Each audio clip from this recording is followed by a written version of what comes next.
morning, everyone. Welcome to the Tablelands Regional Council meeting for March. Can I remind everyone that we need to turn our devices either off or onto silent, please. Do we have any apologies? No apologies, thank you. Could I ask everyone to be upstanding, please? I'd like to acknowledge the traditional custodians of the land in which we work and live and pay respects to elders past, present and emerging. We'll now observe a minute's silence as a mark of respect for the community, for the members of our community who have recently passed. We wish their family and friends peace and comfort during this challenging time.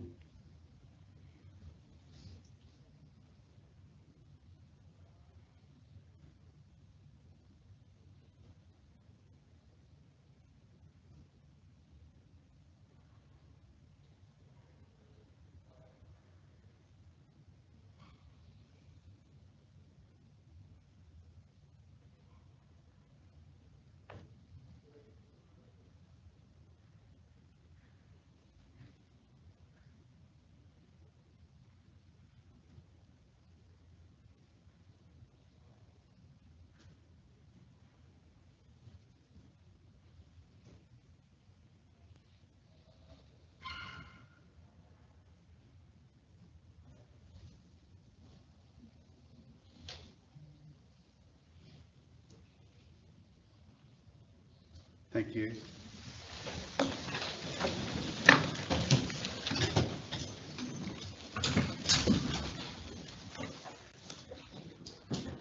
Item number 6, councillors.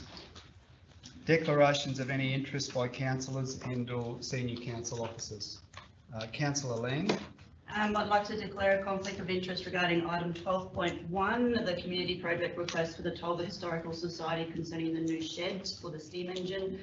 I have participated in discussions related to this project, so therefore I will leave the room for discussions and voting on that matter. Thanks, Councillor Lang. Thank you. Councillor Spanos. I also have a conflict of interest. I'm just getting to it, excuse me.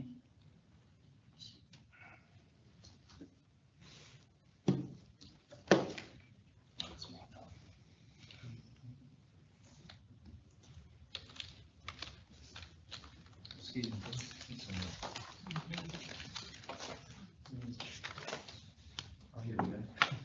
I have a conflict of interest on, what number is that, John? 11.5.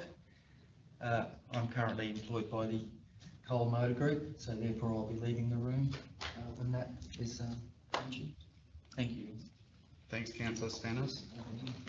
Any more conflicts? Thank you. Item 7, confirmation of the minutes of the ordinary meeting of 27 February. Do I have a mover that those minutes be accepted as a true and accurate record? Councillor Barty's moving, a seconder. Councillor Karju is seconding. Those in favour? That's carried, that's 7.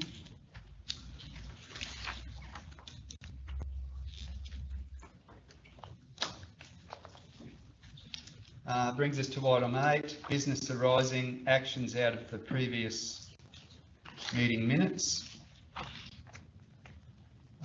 We've got one there up on the screen. Councillor Karju asked that an update be provided on the status of the lease licence for the Herberton District Junior Rugby League. Councillor Karju. Yeah, thanks, Mayor. No, I've got a response from our governance team, so happy with that. Thank you. Were there any others that you had to? Only that one. There isn't another one. Finance one. I can suspend.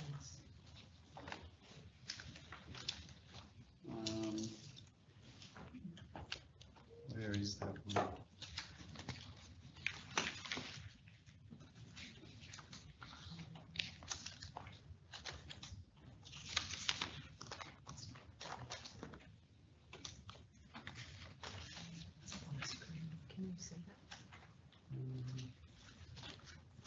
did have it here. I have so much paperwork. There it is.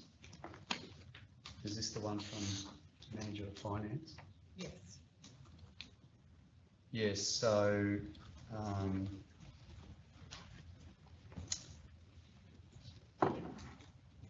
at the February council meeting, the Manager of Finance received a question which she took on notice from Councillor Spanos.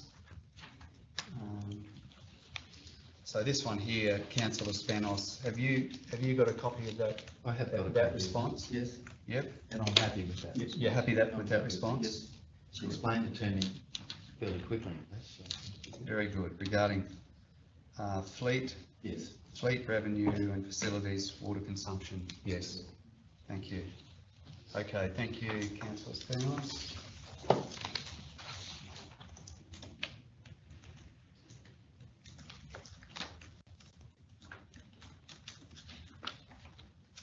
That brings us to item 9, which is our deputations. So I'd like to invite up Margot Watkins and John Hardy, representing the Tolga Historical Society, regarding their request to construct a display building to house the historic silo steam engine, also known as Ruby. Thanks, Margot. Thank you, Mr Mayor. I'm a member of the Tolga Museum. I'm helping them with grants applications, and I believe that that's one of the subjects today to be discussed for approval. I want to touch on the value to the community to this project. Tourism is a fairly large component, and I have a background in tourism. With their displays that they already attract quite a few domestic and international visitors, and there's also information in council's promotional material about the museum already. So it is a tourism asset. Global travel trends indicate that travellers are seeking a more authentic experiences these days. They want to connect with local community, and they want to get involved in culture and get a rich understanding of place.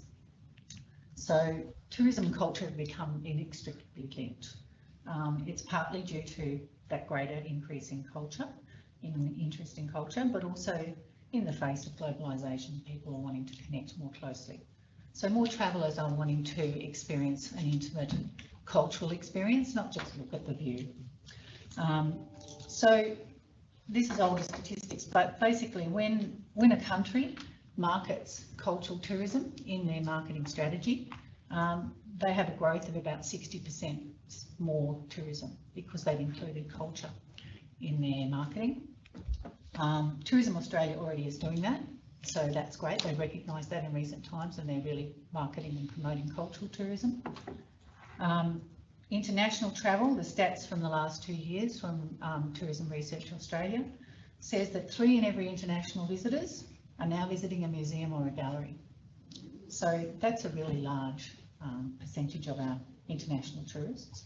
And it's not just focused on cities, it's regional as well as cities. So there's an even spread, it's not just data for cities or big museums. And prior to the pandemic, it was even higher, it was over 50%. So the interest in cultural tourism is really huge. The types of visitors that do cultural tourism spend 25% more time in their place, and they also spend 20% more money.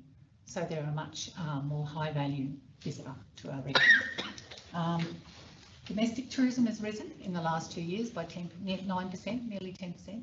So that's a growth that's still happening. And we know that most of our visitors to the region are domestic, but international visitors are those high value visitors. And also there were some statistics in the recent data that there are actually some increases in jobs in the tourism sector, and particularly in the cultural services sector. So that was a 27% increase in jobs in the cultural services sector of tourism. So I just really wanted to, I guess, bring home the message that this is not just about a local asset that's really important and has a strong history connection, but it also can potentially bring, you know, an even greater cultural tourism visitor to our region. And to capitalise on that, we need to grow more of our cultural establishments and facilities. So that's all from me. John, I want to make sure you've got plenty of time to talk. So that's a summary for me, that Ruby, the steam engine, is a pretty important cultural feature for our region, and it will be an asset to tourism sector. Thanks, Margo.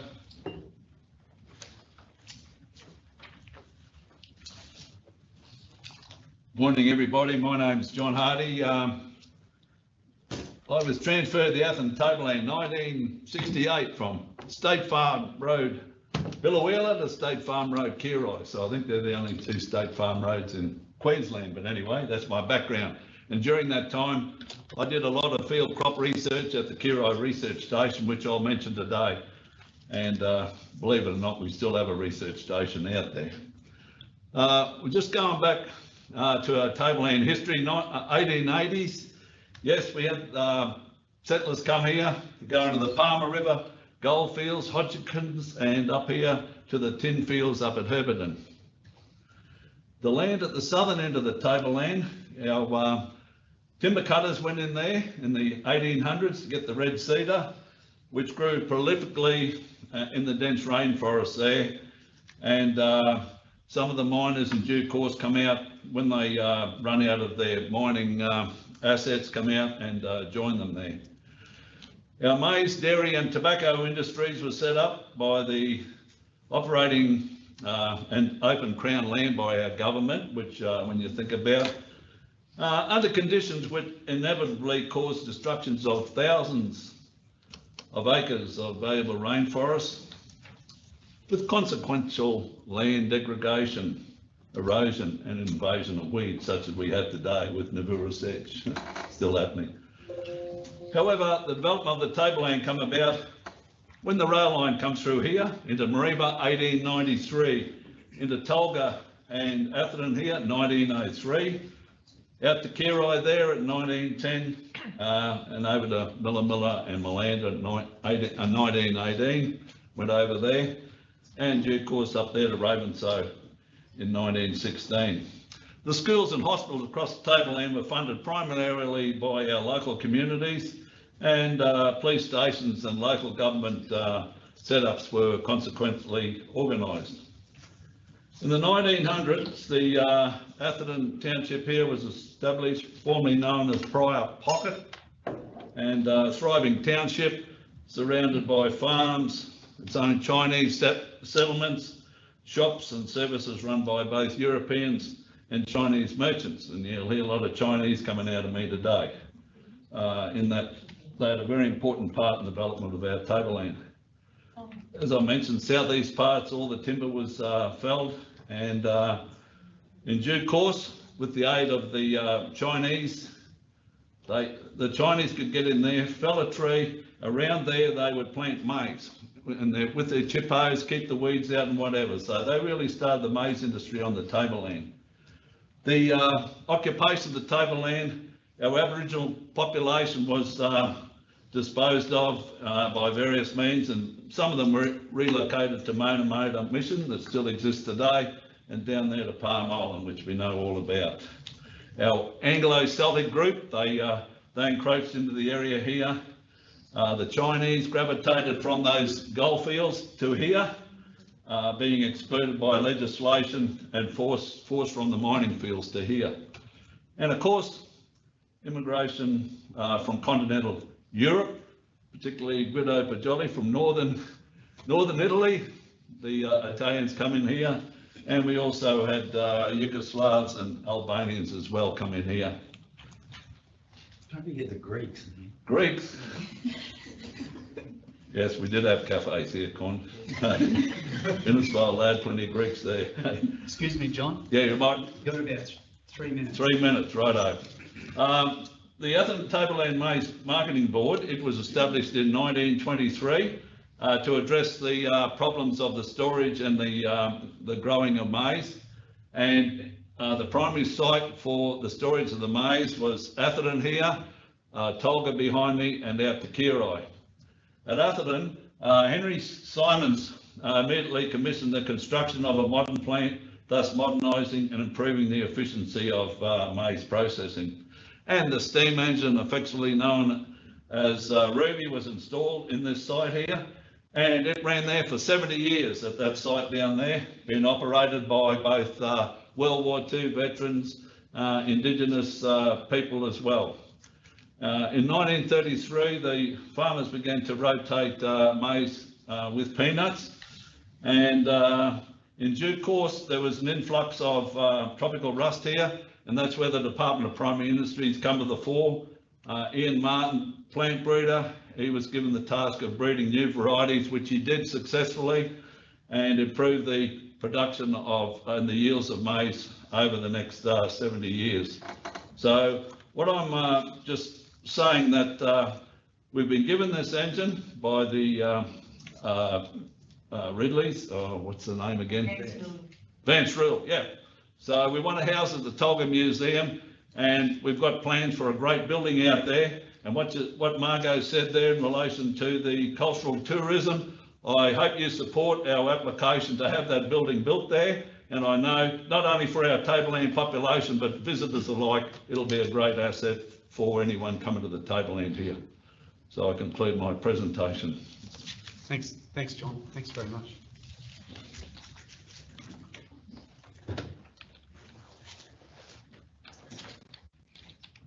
Okay, could I ask Daniel Favier from Aspire Town Planning and Project Services on behalf of Hall Road Farms Proprietary Limited regarding their development application for boundary realignment between 610 Willows Road and 180 Hall Road, Tolga. Over to you, Daniel. Thanks very much. Thank you, Mr. Mayor. Through the chair, good morning, council members. My name is Daniel Favier from Aspire Town Planning and Project Services. We have been working with Rockridge Farming for the past 6 months on a boundary realignment between two of their agricultural parcels. Through the application, we've been working closely with council planning officers, and we're pleased that council officers are recommending our proposal for approval subject to conditions. However, there is one condition we haven't been able to strike agreement on, and we're wanting to discuss that further with council this morning. I won't go into the background of the application as it isn't an agenda item this morning on which council will be deciding. So the background on the application should be in council officer's report. The condition in particular which we're wanting to negotiate and seek an alternative outcome on is the one which recommends a vegetation covenant is imposed on the development, whereas we maintain that a simple development condition requiring a vegetation buffer is appropriate given the circumstances and which is compliant with Council's Planning Scheme Policy number 11, separating agriculture from other land uses. We recognise the value of the vegetation buffers. We are not disputing this at all. They serve a natural barrier, reducing noise, dust and crop spray drift across boundaries. They promote harmony between adjoining land users. The question is not whether the buffers are beneficial, but rather how they are implemented effectively and fairly. Effectively and fairly implementation of the vegetation buffer is what we're wanting to discuss this morning. I believe what we're proposing is a unique circumstances here, which requires a tailored response from council. We're dealing with a single lot. This is not a 100-lot subdivision, which backs on to existing agricultural operations. In such instances where you were proposing 100 lots, we can appreciate council imposing a strict vegetation covenant condition, which requires a uniform vegetation buffer across multiple parcels. But in this instance, we're dealing with one lot.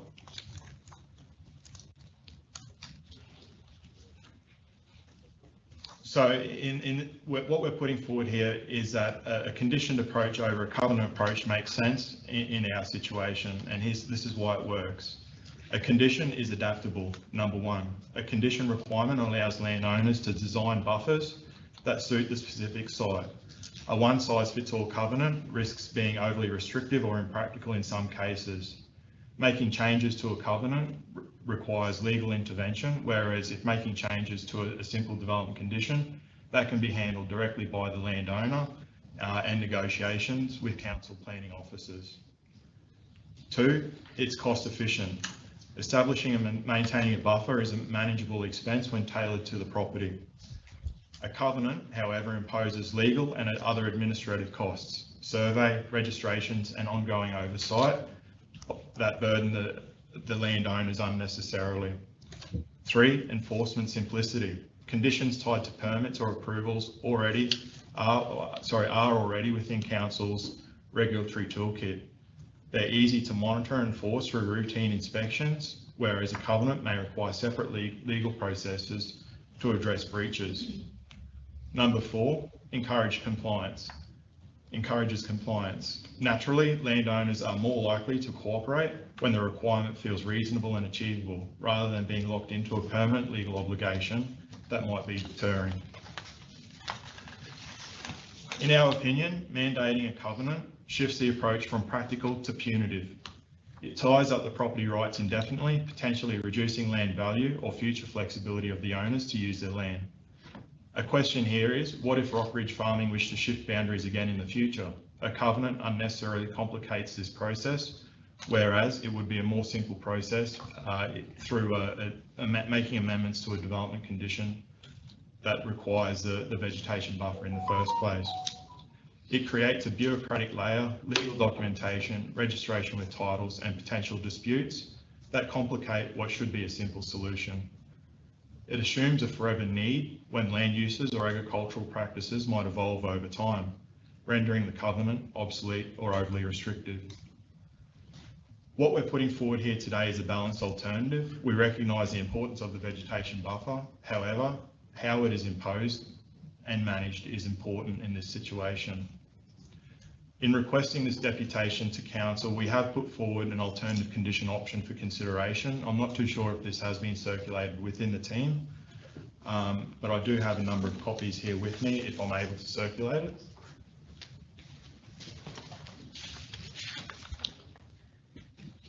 So I'll just take a few and pass them around.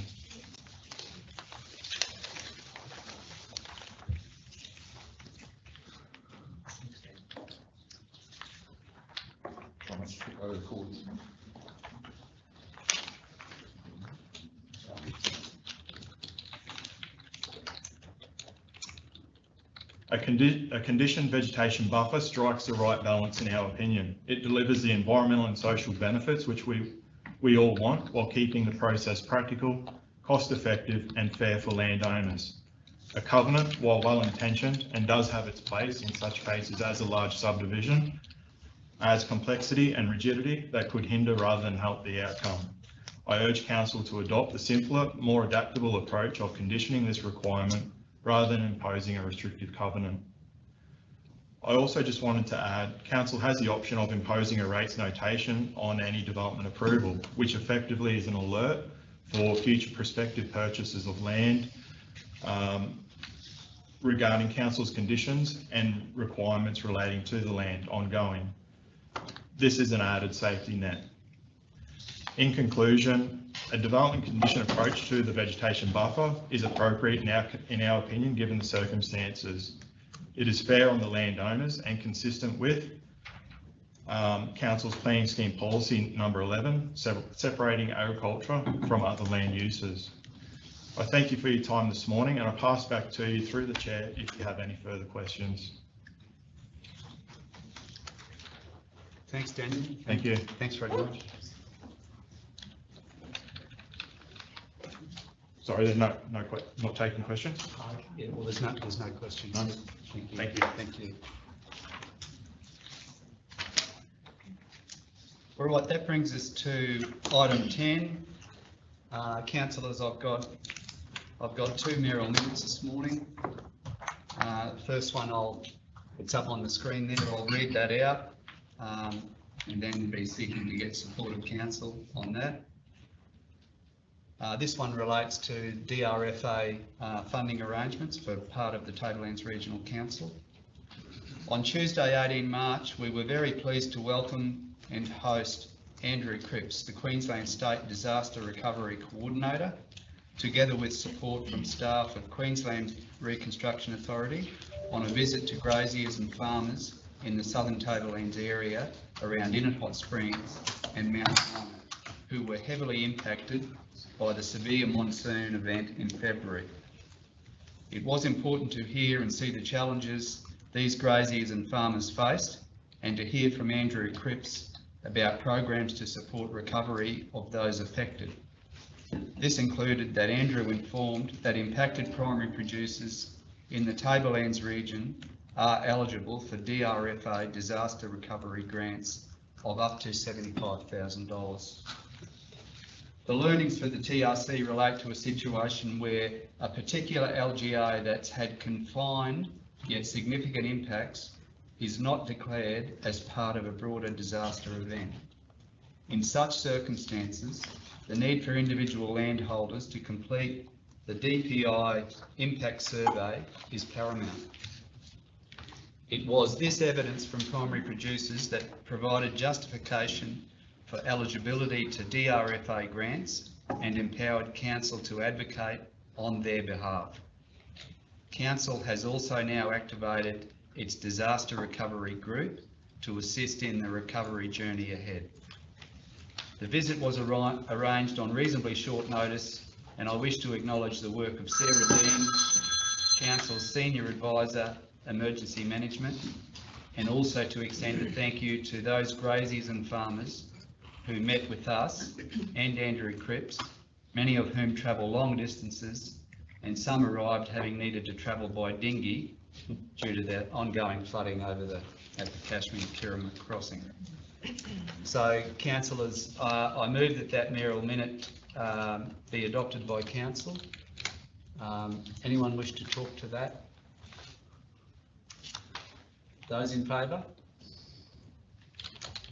It's carried. 7, Jack.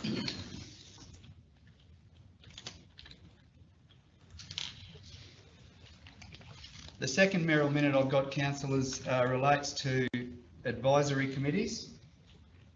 And is that one up to there? Thank you. Thanks, Jackie. I'd like to raise with councillors today our advisory committees, and in particular their terms of reference. Council has a number of advisory committees where we seek input directly from community members. The CEO has raised with me the need for a review of the terms of reference where they are either silent, unclear, inadequate, or the scope is outside of what was likely intended by Council. It's critically important that the terms of reference for advisory committees be aligned with Council's corporate plan, governance standards, strategic direction, key priorities and request guidelines. As well, best practice standards require Council adequately deal with potential conflict of interest issues that members may have in the best interests of community. I propose today that we temporarily pause our advisory committees with the exception of the Gift Fund committees and the Rocky Creek War Memorial Advisory Committee, which all need to remain operational. The CEO will conduct a thorough and timely review of our terms of reference, including for the gift funds and Rocky Creek. So, councillors, I move that mayoral minute. Those in favour? Carried. That's 7, Jackie. Thank you.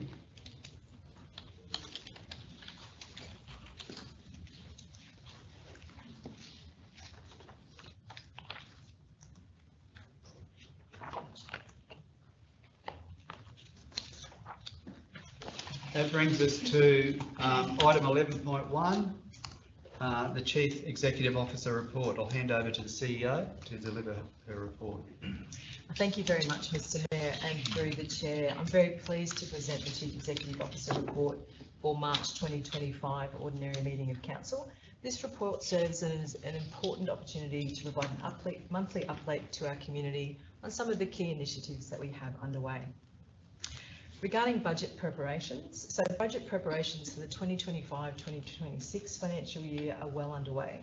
The business of effectively and efficiently managing a complex body corporate where inherently there are competing demands and not enough resources, like a local government, is very challenging. Our circumstances in the Tablelands Regional Council local government area make it particularly challenging as we have a small ratepayer base of just over 13,000. However, we cover a vast region in comparison. We've just got just over 11,000 square kilometres, and we must maintain an extensive network of infrastructure and high level of services for our communities. As well, much of our infrastructure is aged and toward end of life. This includes our critical water and waste infrastructure and buildings, and this is a fact that we must squarely face and plan for in the public interest. As a team, we've been working towards planning a sustainable future for our community, balancing criticality and risks with livability, service levels and affordability from our ratepayers. And I wish to send a thank you to all of the staff for the collegiate and community-centred approach that they've brought to these very fulsome discussions we've had over previous weeks. I'd also like to acknowledge the work of our staff, Team TRC. In line with affordability of ratepayers, we have a small workforce who deliver services across a very large region. Most, if not all, of our staff could earn and find work in the public sector and earn more there. However, they're dedicated to public purpose work in the public sector, and it's often a thankless commitment. So I'd like to say a special thanks, therefore, to our outdoor teams who've constantly had to replan work programs on roads and in maintenance of parks and in other areas because of the flooding and rain. Regarding economic development and tourism, growing our region is important for council, particularly growing our rateable base to ensure a vibrant environment for our residents and businesses, and this includes homeowners and commercial agents such as industry, tourism, hospitality and agriculture, just to name a few. We have a number of initiatives to ensure the community in those sectors with a particular interest are involved in these important discussions. As I discussed last month, I'm commencing regular forums for tourism, industry, business and agriculture in different areas of our region. The first forum will be for agriculture, and together with our team, I'm arranging a forum for Mount Garnet in April so we can meet with those in the agricultural sector and hear how we as a council can better support them. And more information about dates will be provided shortly. I've also included an update on some of our key projects there that you'll see if you look on my report on the website. As well, we have a link to Council's website so you can find more information. And I'm happy to take any questions that councillors may have. Thank you, CEO. Councillors, any questions for the CEO? Okay. Can I have a mover that the CEO's report be adopted? Councillor Bilney's moving and Councillor Spanos seconding. Those in favour? Carried. Thank you.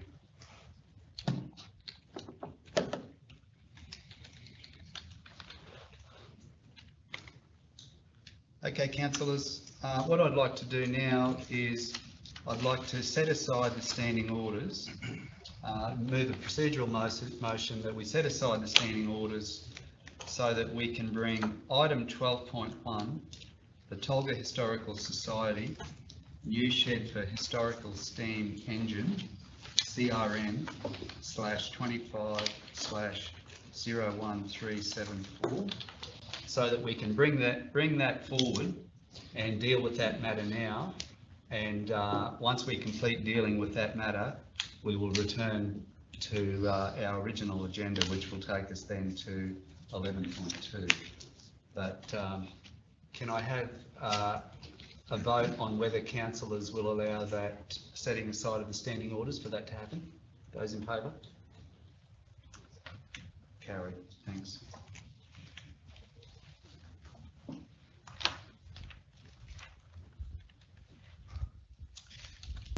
Okay.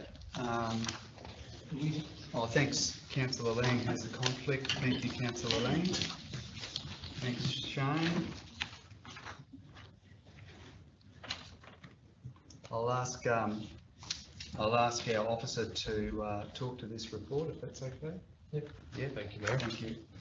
Through the chair, I'd like to start by thanking the Tolga Historical Society for their time in submitting the community project request for a new building to showcase the steam engine on council land. The officer's report highlights the review of the community project request with council's community facility strategy. The strategy sets out the principles to support the development of long-term asset and financial planning, among other objectives. The strategy In accordance with the strategy, Tolga is deemed a village activity center, and activity centers as a rate of provision would not normally have this facility. So the officer's recommendation to not approve the request is as per the adopted strategy. Thanks, Sean. Are there any questions? Are there any questions? We go Councillor Barty, then Councillor Cardew. Shane, is there any difference in how the current strategy treats an established museum as to a new facility? So through the chair, the strategy looks at the long-term vision, so it's aligning the district levels, the regional levels. So it aligns a planning scheme with our future planning and where we should be building infrastructure. But when that infrastructure is already established, like this museum's been there for a considerable amount of time, that's not treated any differently to like a new group coming in and going, we're going to do this new thing. No. Okay. All right. And my other question is this strategy up for review? So through the chair, the current strategy is 2019 to 2029. It's a 10-year adopted strategy. We are currently reviewing the asset criticality or star rating, which will assist with future decisions in relation to weighting and criteria when looking at rationalizing or renewing or bringing on new assets. All right, thanks, Shane. Councillor Cardew. Yeah, thanks, mate. Look, I just want to make a few comments on this. Just so everybody knows, I've got an alternate motion prepared for this item, which I'll put forward. Do you have any, excuse me, Councillor Cardew, do you have any questions? I don't have a question. I just want to make a comment. If that's okay. Yeah, no, it'll be okay. But if there's any more questions for Shane, we'll deal with them, and then we'll come to Councillor Cardew. Any more questions? Yeah, well, I do have a question. Oh, you do? Yeah, Okay. sorry. All right, without going through my explanatory thing that I wanted to talk about, I've got questions in here of how we've arrived at a total estimated operation expense over 50 years at nearly $300,000 for a project that's costing less than $50,000. It is, I can't comprehend how we arrived at that figure. If that could be explained, that'd be great. Thanks, Shane. Thank you, Councillor. Through the chair. So when you acquire an asset, the ongoing operational and maintenance costs acquire for a lot more than the price of acquiring an asset. So for officers to effectively do this, we utilize a tool that's provided by the Queensland Treasury Corporation for the whole of life costing. So that's looking at an asset from its conception to its end of life disposal or renewal, whichever that may be. So when you take into account the cost of the asset costing $50,000, it calculates CPI and other things into it. And this is the figure that comes up. Does that answer your question, Councillor Cardew? It does, but I'm certainly not satisfied with it. I think whatever process that we've used, we need to look at carefully and look at amending how we arrive at this, because, you know, the application is for a 6 metre by 6 metre Colorbond steel shed, which would last easily 20 to 25 years without any maintenance being required on it at all. How these figures are established is beyond me. So anyway, it's something that we as council need to look at, because this isn't the first one of these minor projects that have come up and hit this sort of red tape barrier, and we need to address it in the future so that, you know, we've got not-for-profit organisations doing a wonderful job, and they put in requests for little minor projects like this and hit this enormous red tape bureaucracy brick wall. So something that we need to address. Thank you, Mayor. Are there any more questions for our officer? Okay, do we have a mover of the officer's recommendation? Councillor Cardew's flagged he's got an alternative. Is there a mover of the officer's recommendation?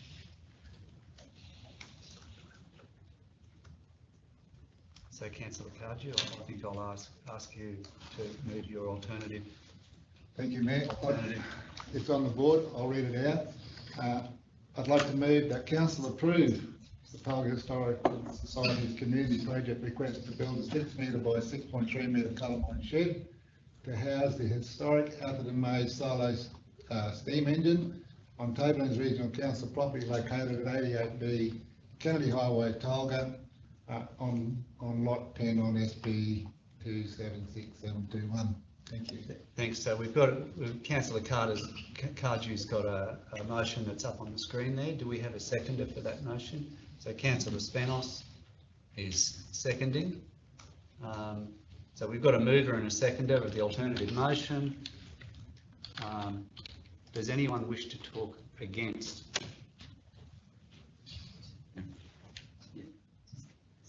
Yeah, I'll let you talk, Councillor Cardew. Yeah, thanks, Mayor. Look, I just want to say that when we have not-for-profit organisations such as the Talga Historical Society, and we have lots of them who are financially sustainable, they do everything themselves, don't ask for handouts from anybody, especially council, and look after their assets and build their assets and provide a community tourism asset that's well received, as spoke about at the deputation.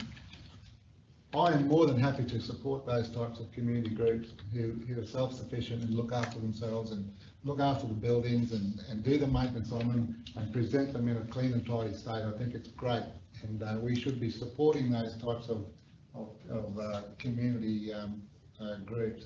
So when we have little minor projects like this coming to council, we should be bending over backwards to help these people, and not be putting brick walls, red bureaucracy brick walls in front of them. That's why I've moved this alternate motion, and I reserve my right to speak at the end, Mr. Mayor. Thanks, Councillor Cardew.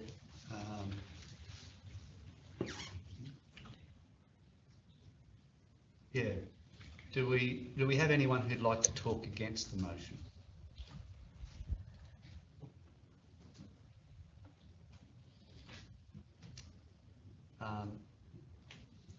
I think councillors, it doesn't look like there's opposition to the motion.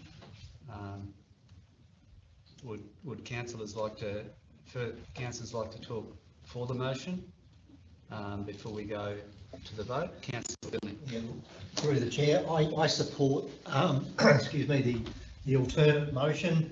I accept the rationale behind the community facility strategy. It's the benchmark, so I think we need something.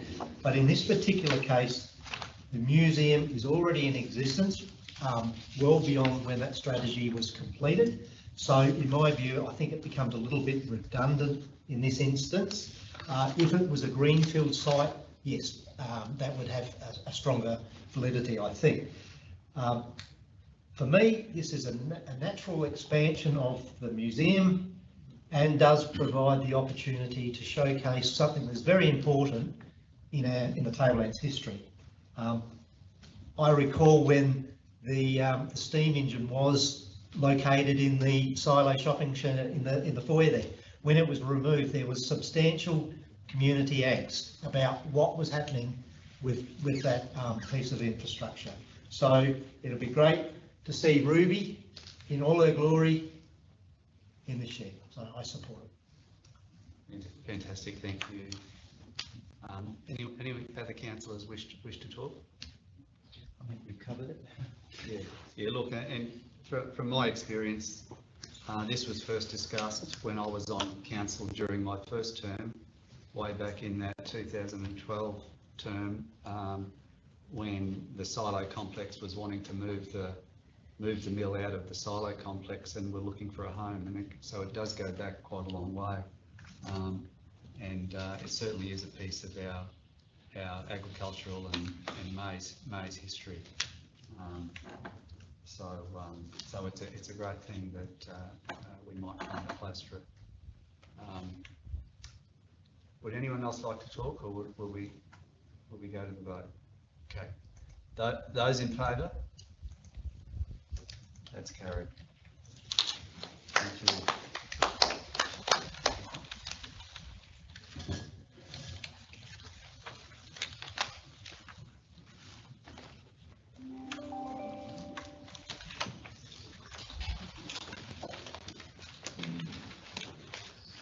Okay, councillors, that brings us back to our original agenda. And that brings us back to 11.2, Hall Road Farms Proprietary Limited, reconfiguring a lot, boundary realignment, Lot 1 on RP 742303 in Lot 7 on RP 702530, Willows Road, and 180 Hall Road, Tolga, RAL 24/0045. I might hand over to the officer to talk to that one. Thank you, Mr. Mayor, and through the chair. So for context, councillors, the application before you is for a reconfiguration of a lot that is a boundary alignment which modifies the current boundary arrangement between the two lots as detailed in the report. The application was impact accessible and no submissions were received in response to public notification. The application is recommended for approval, subject to recommended conditions, and is supported as it would consolidate the bulk of land currently under cropping within a single title, ensures that the lot is a more viable and productive lot, and ensures that the rural lifestyle use proposed on Lot 2 is shielded by a vegetated buffer as per the recommended conditions. We thank the applicant and his consultant for their representations today on the recommended conditions in relation to the provision of a buffer and associated covenant, and we note their concerns. The requirement for a covenant is council standard practice and has been consistently applied and accepted in similar situations, and these situations include smaller subdivisions and boundary alignments such as this. In council offers an opinion, the covenant provides long-term protection over the buffer, ensuring that future owners are explicitly aware of the covenant, its purpose and their obligations going forward. Whilst development approvals and obligations of conditions run with the land, they aren't necessarily passed down in change of ownership and can be subject to change or modification, as we have heard from the applicant's consultant. In the absence of a covenant, the enforcement of development conditions can be a timely and expensive exercise for council and are a legal process in themselves. The buffer is integral to the use of the new lot for rural lifestyle purposes, and it is required indefinitely to ensure that the proposed lifestyle lot is not impacted by the adjacent agricultural uses. Its protection via a covenant is considered appropriate in this instance, and it makes the present and its presence is made explicitly aware for any successes in title and avoids any unnecessary compliance and enforcement actions in the future. If I could just speak to the alternative condition tabled by the applicant's representative. Ultimately, what that proposes to do is remove condition 3.8, which is the covenant requirement. There are some minor amendments to the condition 3.7, but for all intents and purposes, it is the same. I'm happy to answer any questions on the officer's recommendation or report. Councillors, any questions to Sean? Councillor Barty? My question was just relating to what is the cost of putting a covenant on? So I think the applicant's representative spoke a bit about what's involved. So it's engaging surveyors, it's engaging solicitors to prepare the covenant documents and then lodging that through the titles office. In terms of cost, it's horses for courses based on, this is a relatively small action. I couldn't put a cost to it, but I don't know. I don't want to put a cost to it, 5-10 grand. Are surveys required for this subdivision? Yeah, it's put on that sort of similar to a title, which sits over the land indefinitely. Councillor Koji. Yeah, thanks, Mayor. Sean, I'm not supportive of 3.8 being in these conditions. will be talking to it when we move it. I'm prepared to move it with a minor amendment to delete that. But my question to you is, in 3 point, the condition can be met in 3.7 for the vegetated buffer. What's missing out of here, in my view, is the fact that we can have a rates notation put on the rates database that will achieve exactly the same thing as the covenant, insofar as making future owners, if the property sells or changes hands, future owners will be aware of the condition 3.7 of this application, which covers that vegetation buffer. Once, if someone buys it, cuts all the trees down, takes the buffer away, then they're going against the condition of the approval, and then council can take enforcement action thereafter. So by having it on the rates, it makes everybody aware, future owners especially, that there is a condition, a town planning approval condition, requiring a vegetation buffer on that site. So by putting that notation on the rates database, in my view, will alleviate the need for this covenant. All this covenant is going to do is cost the developer money for no particular gain. Thank you. If I can maybe respond to that comment, Mr. Mayor, through the chair. Look, ultimately, the comments are noted. Ultimately, it comes down to enforcement and compliance. I don't know if I necessarily agree that a placement of a rates notation would make it explicitly aware to a successor in title. Generally, my understanding of a purchase or a sale of a property is that's coordinated by a solicitor. They contain the docs. I don't know. Yes, they may be passed on to owners and successors in title, but again, it's a matter of compliance and enforcement. Officer's position is that the covenant, which I will reiterate, has been consistently applied and accepted in other similar situations by other developers, gives council that security and gives the buffer the protection indefinitely, because it is integral to the development as itself. The proposed lot 1 is a relatively small lot in the rural zone. Councils are supportive of that as an outcome, and the provision of a buffer is integral to that decision. So I think its protection is therefore equally integral to the overall consideration of the proposed development. Thanks, Sean. Do you have a question, Councillor Vardy? Yeah, thank you. Councillor Vardy. Look, page 27 says rates notations exist only as advice and are commonly overlooked. So they're not enforceable. Through the chair, correct. That's my comment previously. Okay, yes, there are. Yes, if a purchaser is doing due diligence, they get that information, and it's a rate notation on the land. It's not an enforceable condition. It will no doubt refer to the development permit condition.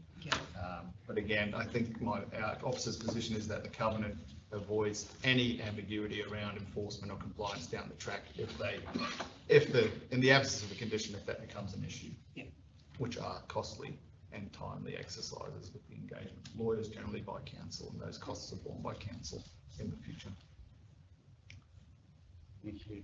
Councillor Cardew. Yeah, thanks, Mayor. Just on that comment, Sean, about rates notes, I mean, I'm not aware of any legal firm that would not undertake a rate search when buying and selling or acting on behalf of clients buying and selling land. Just don't know.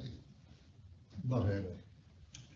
It will alert a future buyer that there is a condition on that. It will. There's no question about that. Thank you. Are there any more questions for our officer? Okay, could I have a mover of the officer's recommendation? Councillor Cardew is moving the officer's recommendation. Mr. Mayor, I'll move. I'm happy to move the officer's recommendation with the minor amendment to delete item 3.8. Yeah, I'm just asking for a mover of. Councillor Cardew's got an amended one. Is there not an amendment, just a minor amendment. That's all. Yeah, it's an amended one. So I'm asking councillors if we have a mover of the officer's recommendation. Councillor Vardy is moving. Do we have a seconder?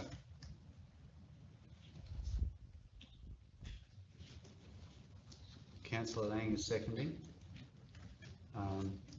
Councillor Vardy, you can either talk to the motion or you can reserve your right to talk last. I'm happy to proceed to it.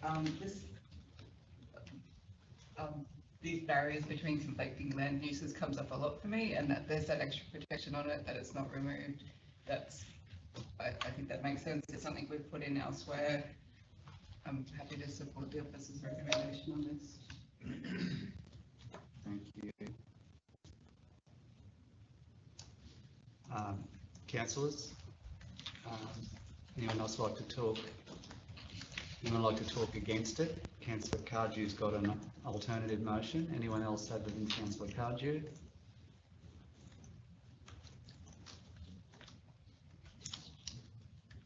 Am I talking against? You can talk against the motion, but not to your alternative motion. Yeah, like I said, I don't agree with 3.8 for the reasons I've already stated, and if the motion is not supported, then I would put forward an amendment.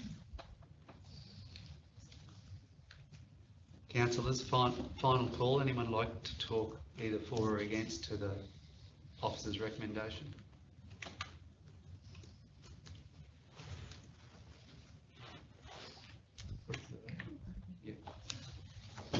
Those in favour of the officer's recommendation? That's carried. 4, 3, so that's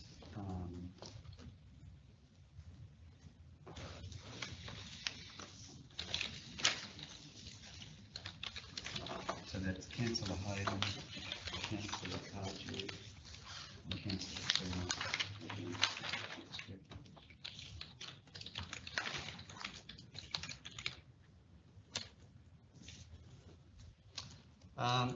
Councillors, just returning back to our Tolga Historical Society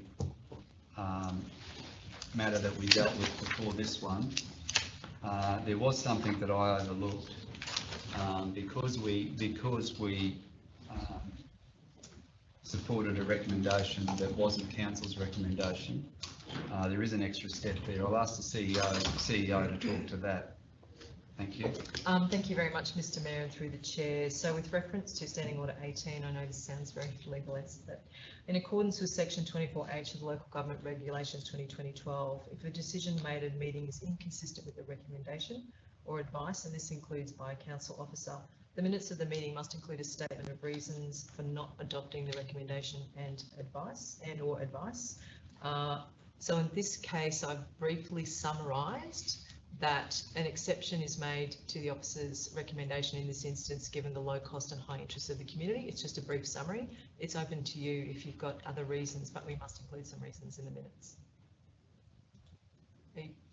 If you're satisfied with that as a very brief reason? I think that covers it. You've heard everyone's views on it, and I think that covers it. I think that sort of sums it up. Simply, as you say, Yeah. I don't think it needs to have any more said. Doesn't change the outcomes, though. No, it's just so that we're recording in a way that's consistent with the regulations. So do we need to vote on that again? I don't think so, because you just need to record the reason in the minutes. So I think that's done and dusted then. Yeah, okay. So everyone's happy with that reasons? Thank you. Okay, that brings us to 11.3, JKD Proprietary Limited, material change of use for short-term accommodation, intensification, lot 10 on SP 181626, located 2 Kennedy Highway, Tolga, MCU 24/0020. I'll ask the officer to talk to that one. Thank you. Thank you again, Mr. Mayor. Won't be the last time today. Through the chair, again, a brief description of the application and officer's recommendation in relation to this one. The application is for a material change of use for an increase in the number of guests for the Tolga backpackers from 40 persons to 56, including a manager's residence, that are all contained within the existing buildings on the premises. The application was impact accessible. No submissions were received in response to public notification and is recommended for approval. as the proposal is consistent with the zoning for the land, seeks to intensify a well-established use that has little to no known impacts on an adjacent residential land, and complies with the relevant building standards with regards to this type of accommodation. Another key issue for the assessment relates to the ability of the existing on-site effluent system to accommodate the proposed increase in guest numbers. The application was supported by an assessment of the existing system by a qualified wastewater consultant. We had that reviewed by council's internal plumbing inspector, which concluded that it is capable of servicing the increased number of guests subject to maintenance. A condition, however, is recommended that would require the system to be repaired or replaced to council satisfaction should signs of failure become evident following the increase. It's for those reasons that officers are in their position to support the application and recommend it for approval. And I'm happy to answer any questions. Any questions for Sean? Councillor Cardew? Yeah, I got a couple. Thanks, Mayor. My first one is the effluent disposal system for that site. I believe there's 2 effluent disposal systems to accommodate that use. Where are they located? Through the chair, those systems are majority located on the premises and they may straddle boundaries. Position in relation to that is that they have been installed and been located in those locations for some time. The proposal doesn't seek to change or amend that, just utilise those existing systems. So there's 2 systems, one's located on the property, one's located outside the property boundaries, I understand. Partially, through the chair. On private property? Through the chair, I believe so. So we've got Adjacent. We've got a development that has effluent disposal systems on someone else's property. Is that right? Through the chair, yeah, that's correct. I just reiterate the point that has been, though that was installed a long time ago. The proposal doesn't seek to change or amend the current treatment of effluent through those existing systems. If new systems were proposed as part of this, then yes, they'd need to be wholly located within the subject premises, but this is a legacy matter that is not subject to any change through this application. My next question is, sites or develop sites like this here, where they have a septic or a septic system for their effluent disposal. Isn't it a requirement under the Act for a backup area to be established on the site in case one of these systems fails? Through the chair, I'm not a suitably qualified wastewater expert in this instance. I don't probably have to take that. I note in here that you talked to the plumbing inspector. I'm sure he would raise it. Again, reiterating the fact that these are existing systems being utilised to cater for the increase in demand. We're not proposing to modify those systems in any way, shape or form. Like I said, if there were new systems to be proposed, then they'd have to comply with the current standards.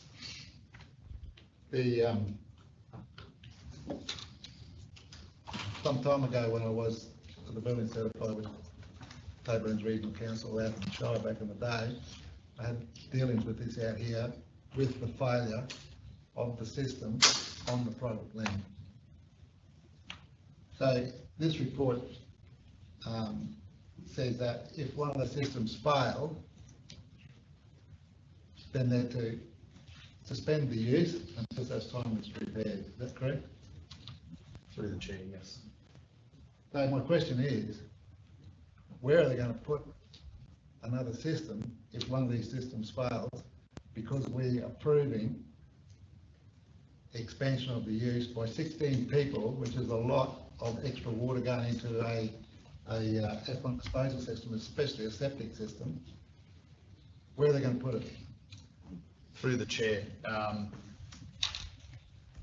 evidence has been provided by a suitably qualified person in relation to that aspect that satisfies officers' concerns in relation to these aspects.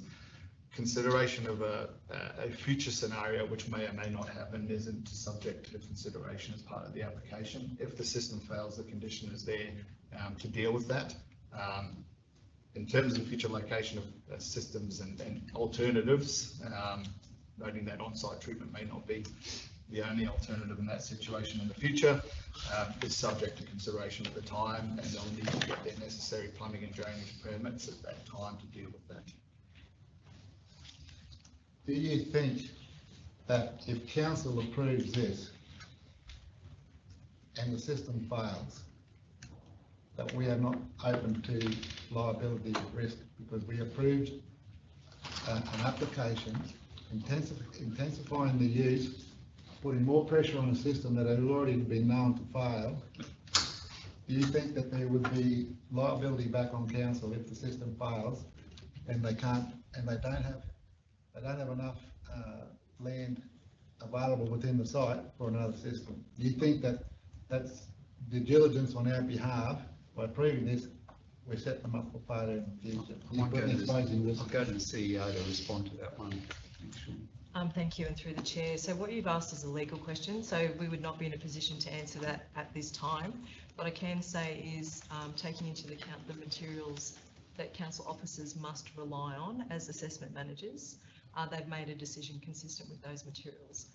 For council, if you want to make an alternative motion, for example, to refuse the application, the reasons that you give may be part of the appeal process. You can't add to those reasons or take from those reasons. So it's just a general disclosure about council's obligations in the future.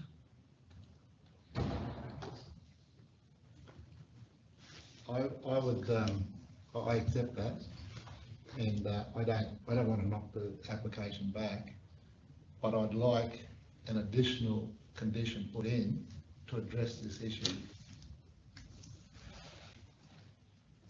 It's open to you to do that, remembering now that this decision is before you and you must act as the assessment manager under the Planning Act. If you add that in as a condition, it will be appealable. Will be what? Appealable. Appealable. Yeah, that's fine. So if we're thinking about potentially entering into litigation, any conditions we impose must be reasonable and relevant or not unreasonable. So you have a council officer report before you that has taken into account all of the conditions and the planning scheme and other matters. It's open for you to put up an alternative motion, but it's my duty to inform of the next steps. Are there any more questions for Sean? So what I'd ask council is, would someone like to move the officer's recommendation? Councillor Lang is moving. Councillor Barty is seconding. Councillor Lang, would you like to talk or reserve your right? No, the officers report, they've done what they need to do, and that's it. Thank you. Anyone else like to talk for or against? Councillor Cardew. Thanks, Mayor. Like I just said, I'd like to add an extra condition into this, with the wording to the effect that add a condition for the applicant to provide design details of how they would replace the effluent disposal system within the property boundary in the event that one of the two existing systems fail due to the increased load under this approval. So Councillor Cardew is flagging that he has an alternative or amended? Amended motion. Amended motion, should this one not get up. Anyone else like to talk for or against? I just want to reiterate that I believe that we need to have something like this in there. They need to be able to demonstrate to us that they can effectively have another system installed on their site in the event that one of these fails, in particular the one on private property. I don't think it's too much onus on the applicant to do this, because they would have to do it if the system fails anyway. So we just need to be careful and reduce our risk in the future if that system fails and we're challenged in the future. there's also a risk, Councillor Cardew, in council getting in a situation where it can be appealed. I mean, if they're already in a situation where they'd have to do this anyway, I don't understand why we're bringing this forward. Councillor Barty had a hand up. My question was for Sean, sorry. Is there any chance that the adjoining private property is the same owner? Do we know? It's different? Okay, thank you.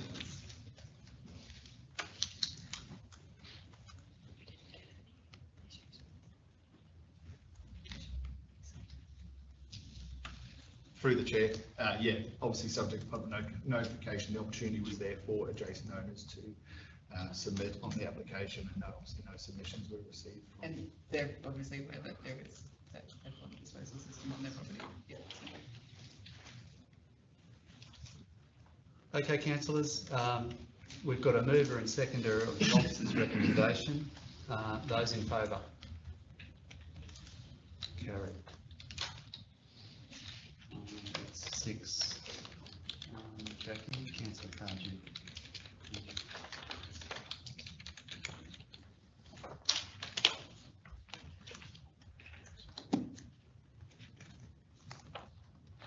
That brings us to item 11.4, Tricrops Proprietary Limited, reconfiguration of a lot, 1 into 38 lots, plus new road, lot 100 on SP 349408, Manthi Road, Atherton, RAL 24/0030.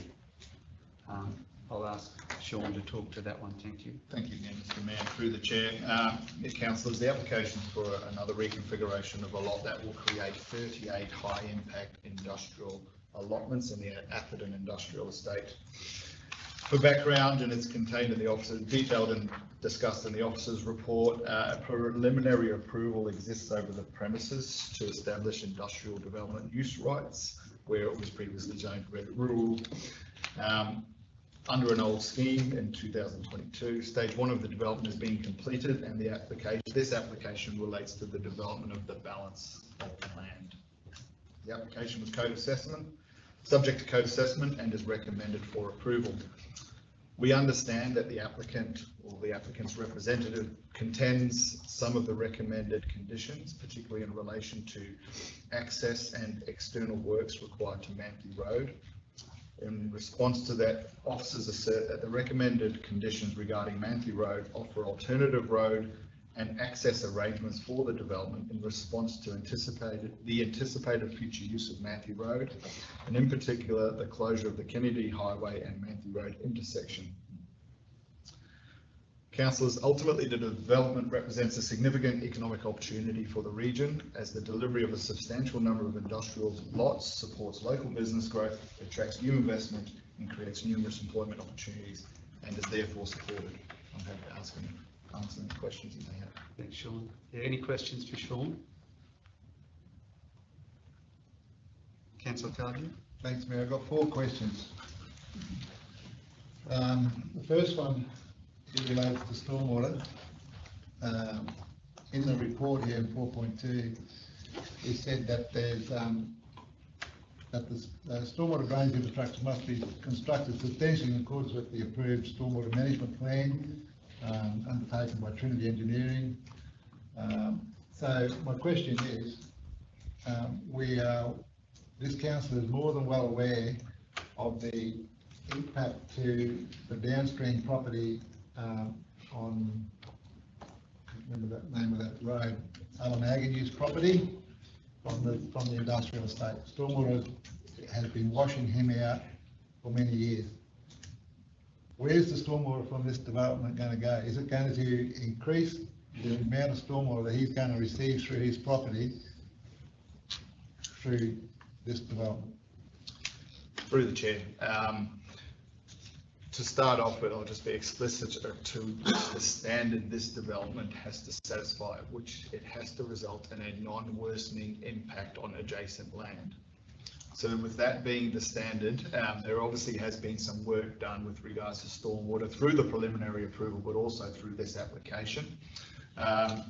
if we refer back to the preliminary approval, stormwater detention basins were provided as part of that development. Work was undertaken by relevant consultants around the stormwater.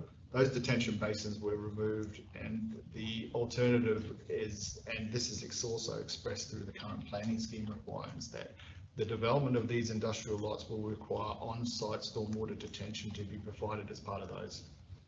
The on-site detention of stormwater and release of that into the catchment ensures that it will result in a non-worsening impact. To answer the question about where it will ultimately go, is where the stormwater goes at the moment. It'll follow the lay of the land, probably in the same direction as you've explained. However, the standard to which it has been designed is that that will have a non-worsening impact on those adjacent landowners. Second question, Councillor Pelcher. Not really, no.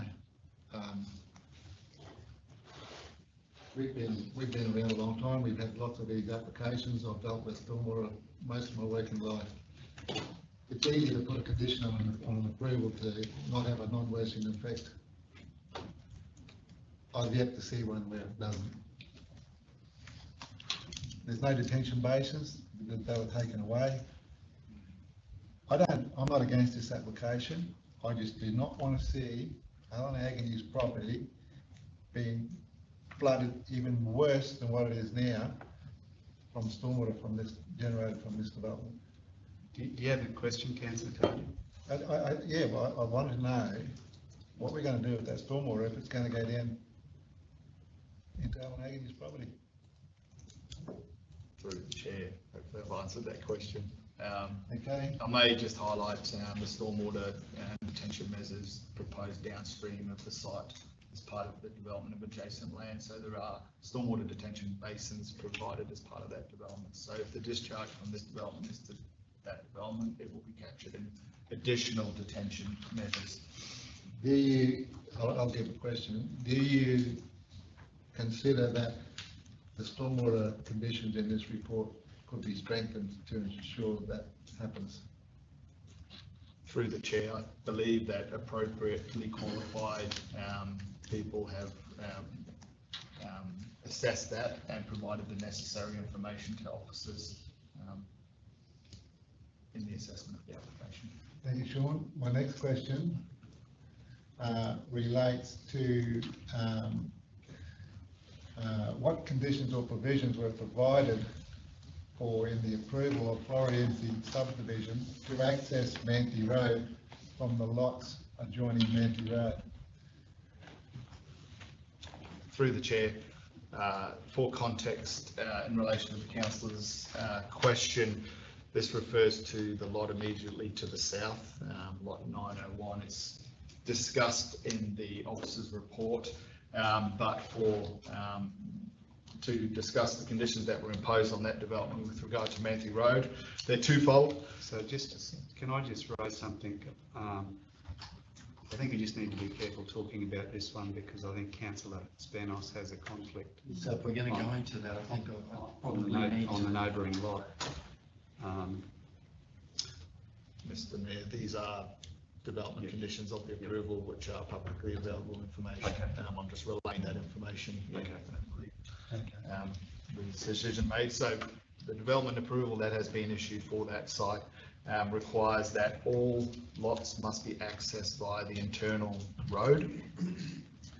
The lots that back onto Manthey Road are not to access Manthey Road directly, except for lot 6, which is on the corner of Manthey Road and the Isabella Street east-south intersection, and that is only permitted to egress. So it's vehicles will be exiting that site onto Manthey Road only. And as part of that, they will have to upgrade Manthey Road to allow that to happen. With regards to roadworks on that development, the conditions of the approval require that when Manthey Road and the Kennedy Highway is closed, so the State Department of Transport and Main Roads impose the condition on that development that they must close the Manthey Road Kennedy Highway intersection.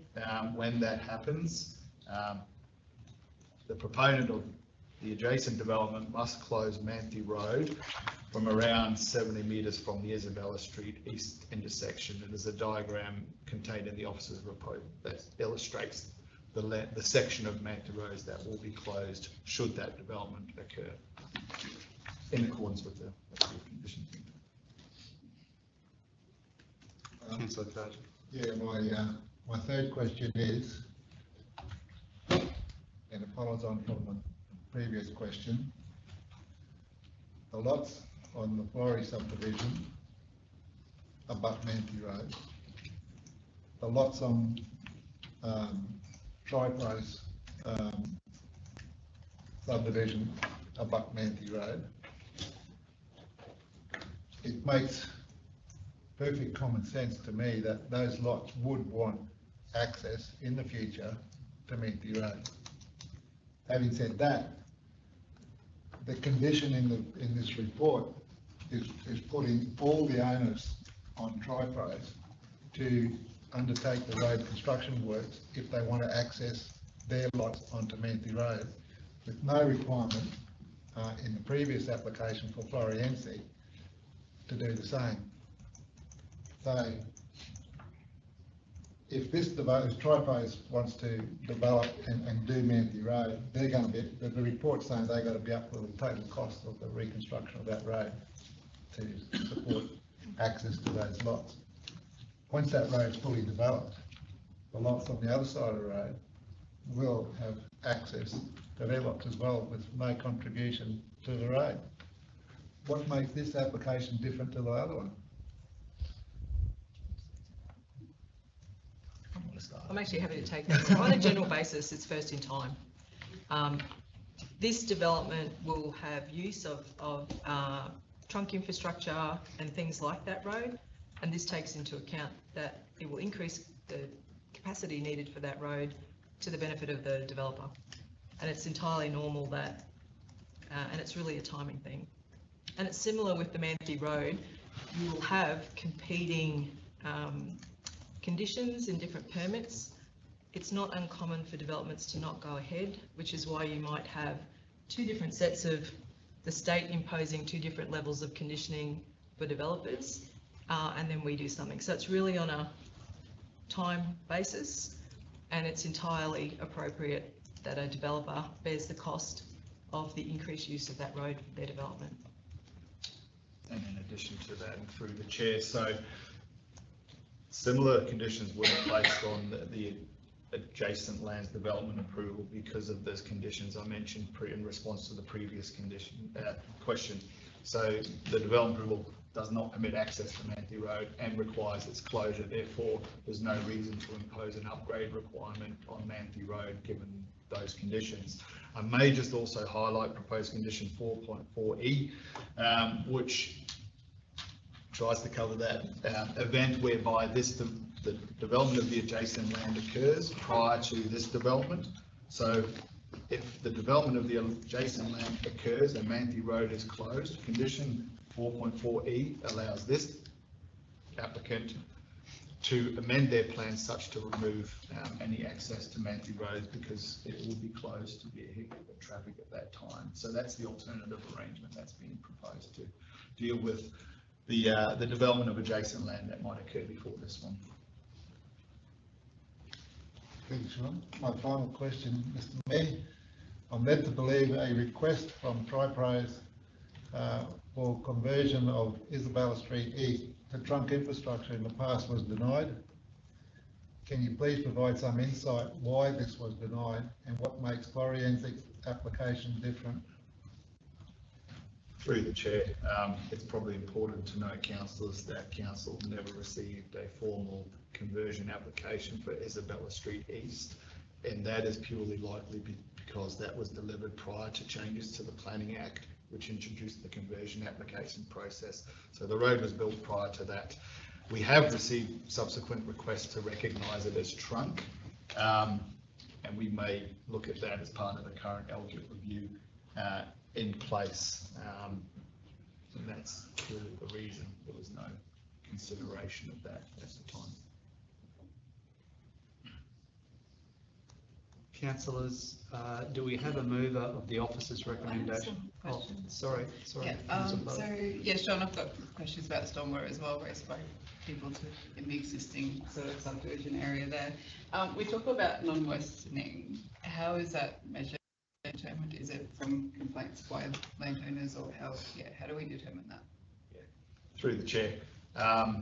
It's obviously an engineering standard. The material provided to date demonstrates that the development will achieve that as an outcome. Obviously, if there are alleged worsening of impacts experienced following that, that is subject to investigation at the time. But information provided to officers to date has demonstrated that the development will achieve a non-worsening. By that stormwater report with the keeping the tanks By- and... By both of the stormwater studies that have been undertaken in relation to development today, yes. And I just have one other question. It's page 89 in relation to replanting that vegetation buffer on that section. Will that be Marby Forest that they're replanting there in keeping with the remnant vegetation?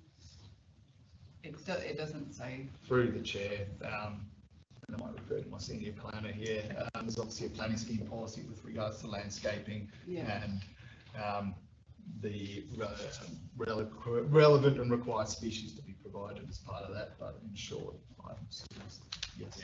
Yeah, it would make sense. Yeah, okay. Thank you. Councillor Spanos got a question? Just one question through the chair, Sean. I noticed there's a catchment number 46, lot 46 is a catchment area. That's like a detention block. Is that a detention basin? Is that what that is? What is number 46, the catchment area? Through the chair, that's just a lot. If I could just confirm, you're looking at the plan of approval as part attached to the report on the corner of Vince and Isabella Street West? Correct. Yeah, that's just an industrial allotment, corner allotment. So what's catchment? What does that mean, that catchment area? To confirm what plan you're looking at, councillor. 141. Yeah, 141. Sorry. That's all right.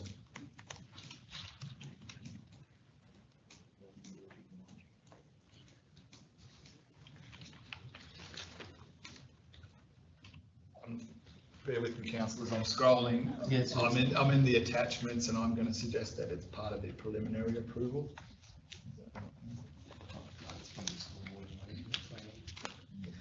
So I think it's just using that as a typical lot for calculating, the amount of on-site detention area, on-site detention that would be required. Yeah. So through the chair, just to clarify, I think that lot has just been purely used as an example in the stormwater management plan methodology. Okay, so Yeah, it's not something that we're going to be holding water or something. Yeah, that's. No, it forms part of the stormwater management report. Because I have similar concerns to Councillor Cardew about the additional water that will be running down to Mr. Agnew's property. And I see that there and I'm wondering, is that something that, I don't understand that, however, is that just to do with stormwater, is that correct? Okay, and that's where a lot of the stormwater will be gathered and moved, or, I don't know. No, through the chair, it's just purely being used as an exemplar in their methodology contained in the report. It's been highlighted as an example detention volume calculated, and that is attributed to the balance of the site. Okay, yeah, I mean, I don't understand a lot of this. To clarify, it's not an approved plan of the development, it forms part of relevant material submitted as part. To work out. Okay, right. So none of these blocks have any detention means on them at all, so through the tanks and so on? Through the chair, no, not as part of the reconfiguration of a lot. As part of the development of the lots and the establishment of industrial uses, they will need to comply with the relevant scheme requirements, which requires on-site detention. Okay. So they'll put tanks. They'll put, yeah, okay, right. To So that would mitigate what water goes down to Mr. Agnew's property, you would think? Through the and chair. you've calculated all of that, yeah. Through the chair, that's what the information has been provided to officers to demonstrate the non-worsening. Thanks, Sean. Councillor Lang. Can you just clarify, when does Manthe Road have to be upgraded, if they are to upgrade, at what stage? Because my concern is they go and do that, and then Rory does his, and then it's like, that's just a waste of money, because now we're closing it off. So that's just my, yeah. Yeah, so through the chair, just to clarify the situation out there, and we'll refer to those relevant approvals. So we've talked about the development to the land adjacent, which has the requirement from TMR to close Manthe Road intersection and close the section of Manthe Road. If that occurs prior to this development occurring, and I may note the provision of the intersection and Manthe Road upgrade is only required when they're preparing a survey plan that contains that intersection. That could be the last thing they do as part of this development. It's not required up front. It's not contingent on a lot number. But if the development of the adjacent land occurs and Manthe Road is closed to vehicular traffic, then there's the opportunity for the applicant to redesign their plan such to remove it. Should that development of the land to the south not occur, and this development occurs and they get to the end of their development, then they will, and they want to access Manthe Road, they provide the intersection and the Manthe Road upgrade at that time. So it's towards the end. It could be, yes. Okay. That's expected to be. Councillors, any more questions for Sean? Can I ask for a remover of the officer's recommendation?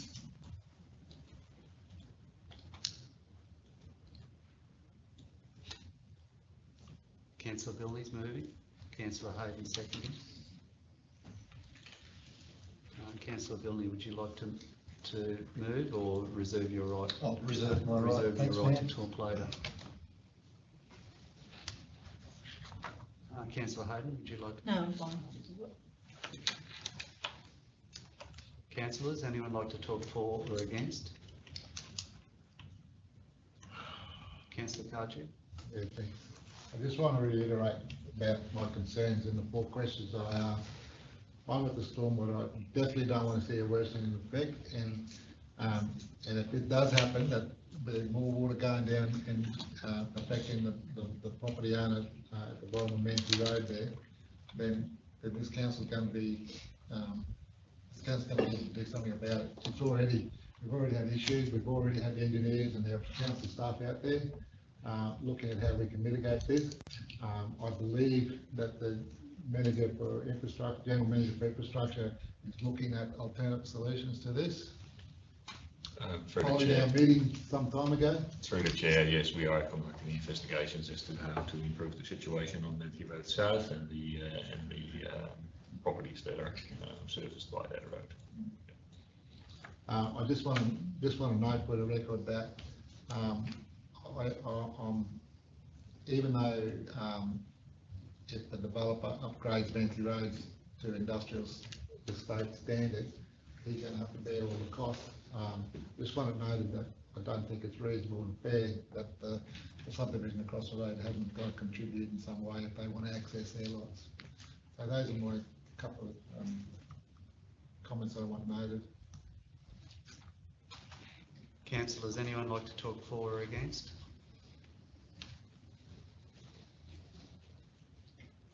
Those in favour of the officer's recommendation? That's carried. That's second.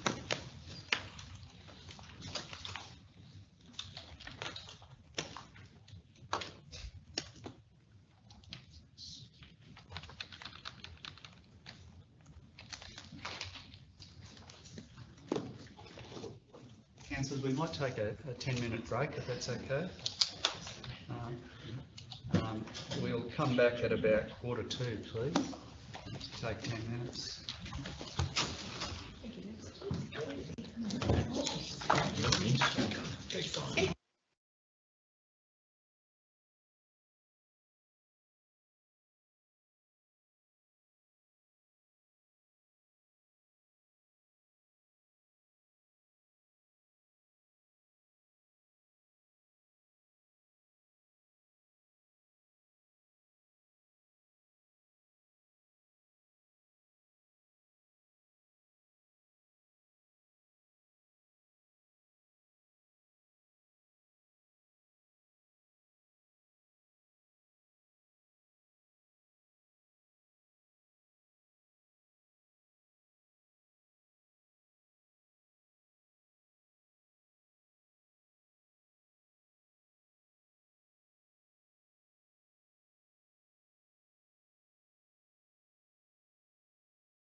We'll reconvene.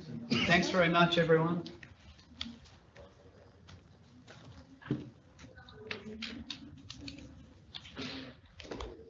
Okay, that brings us to item 11.5, Tablelands Regional Council and A. Floriensic Infrastructure Agreement, Trunk Road Infrastructure, Lot 901, SP 245606, Community Highway, Atherton. Oh yeah, Councillor Spenos is leaving the room, thank you. I'll hand over to our officer, Sean. Thanks, Sean. Thanks, Mr. Mayor. Through the chair, councillors, the executive summary of the report pretty much sums up this one. Council approved a conversion application for trunk infrastructure for a road connection through lot 901 from the Kennedy Highway to the Atherton Industrial Estate last year. As part of that resolution, council explicitly excluded land cost from the cost of the infrastructure. Subsequent legal advice obtained confirmed that land costs are to be included in the cost of infrastructure. The report attaches the proposed infrastructure agreement in relation to the delivery and funding of the infrastructure and sets out obligations and entitlements for each party. That includes, like I've just said, the delivery of the infrastructure by the proponent, the process for confirming the outstanding costs for land and the internal electrical lighting work. It includes provisions around the offsetting of infrastructure charges against the cost of the infrastructure following the delivery of the infrastructure and the completion of the subdivision, and a payment of a refund of around, at this point in time, subject to cost confirmation, $2 million to the proponent following the offset. To reiterate, the decision on the conversion application has been made by council. This report is required to formally recognise the land costs are included and finalise the agreement with delegation to the CEO around the delivery and funding of an important piece of infrastructure for our region. Any questions? Thanks very much. Yeah, any questions for Sean?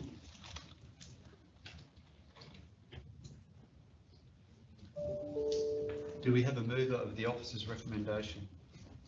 Councillor Cardew is moving.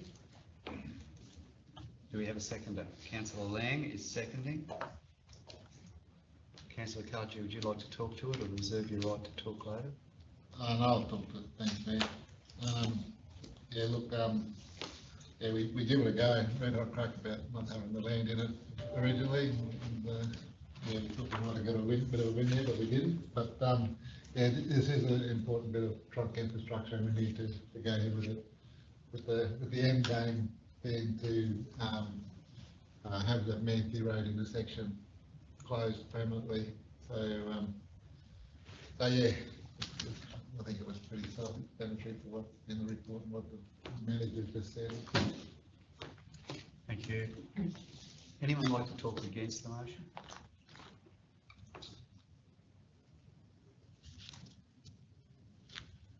Would you like to talk, Councillor Lang, or are you happy for us to go to the vote?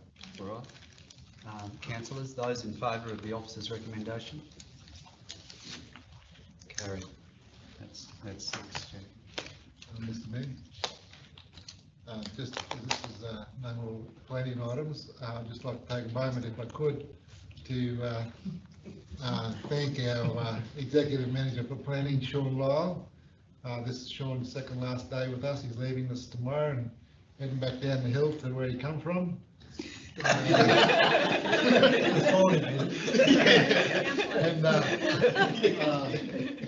Look, it's you've been a refreshing recruitment, Sean, since in your time as you've been here. It's been a pleasure to deal with you. Nothing's too much trouble. Always looking to be helpful as opposed to a negative. You've brought that helpful approach into your team, and I thank you for that, and I thank your team for accepting that. And good luck on your adventures. As much as I hate to see you leave, I know you're doing it for all the right reasons, and all the best in the future, mate. Well done. Thank you, councillors. You're in safe hands with everyone and the team behind. Thank you. Thank you. Thank you.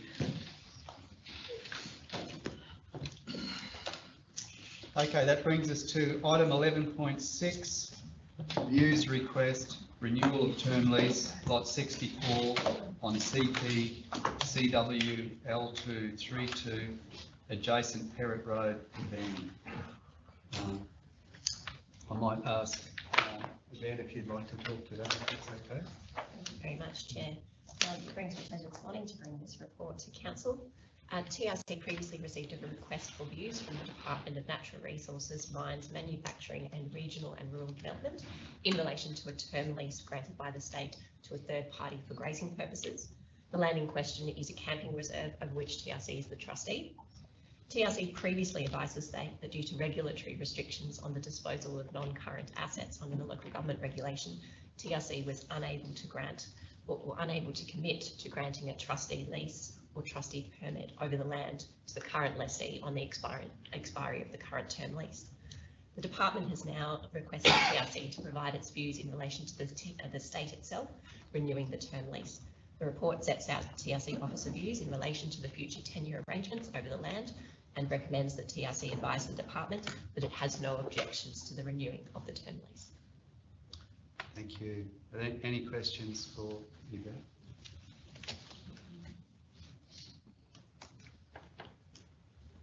Can we have a mover of the officer's recommendation? Councillor Hayden's moving. Do we have, and Councillor Barty's seconding. Those in favour? Carried, thank you.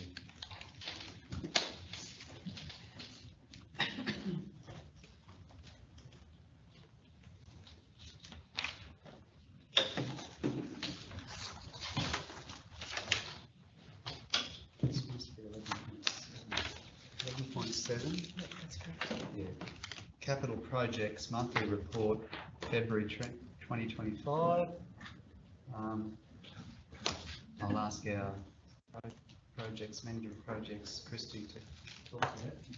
Thank you. Through the Chair, the Capital Project Monthly Report for February provides a summary of the program of capital projects as of the 7th of March.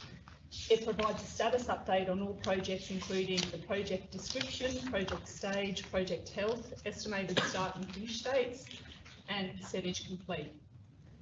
I also note that the layout in this report has been amended from last month to collate all the completed and deferred projects to the end of the report as per request. And I'd also like to refer to the key project updates provided in the CEO's monthly report and the Council's project update website page for more detailed information on the projects, including the project progress photos that are available.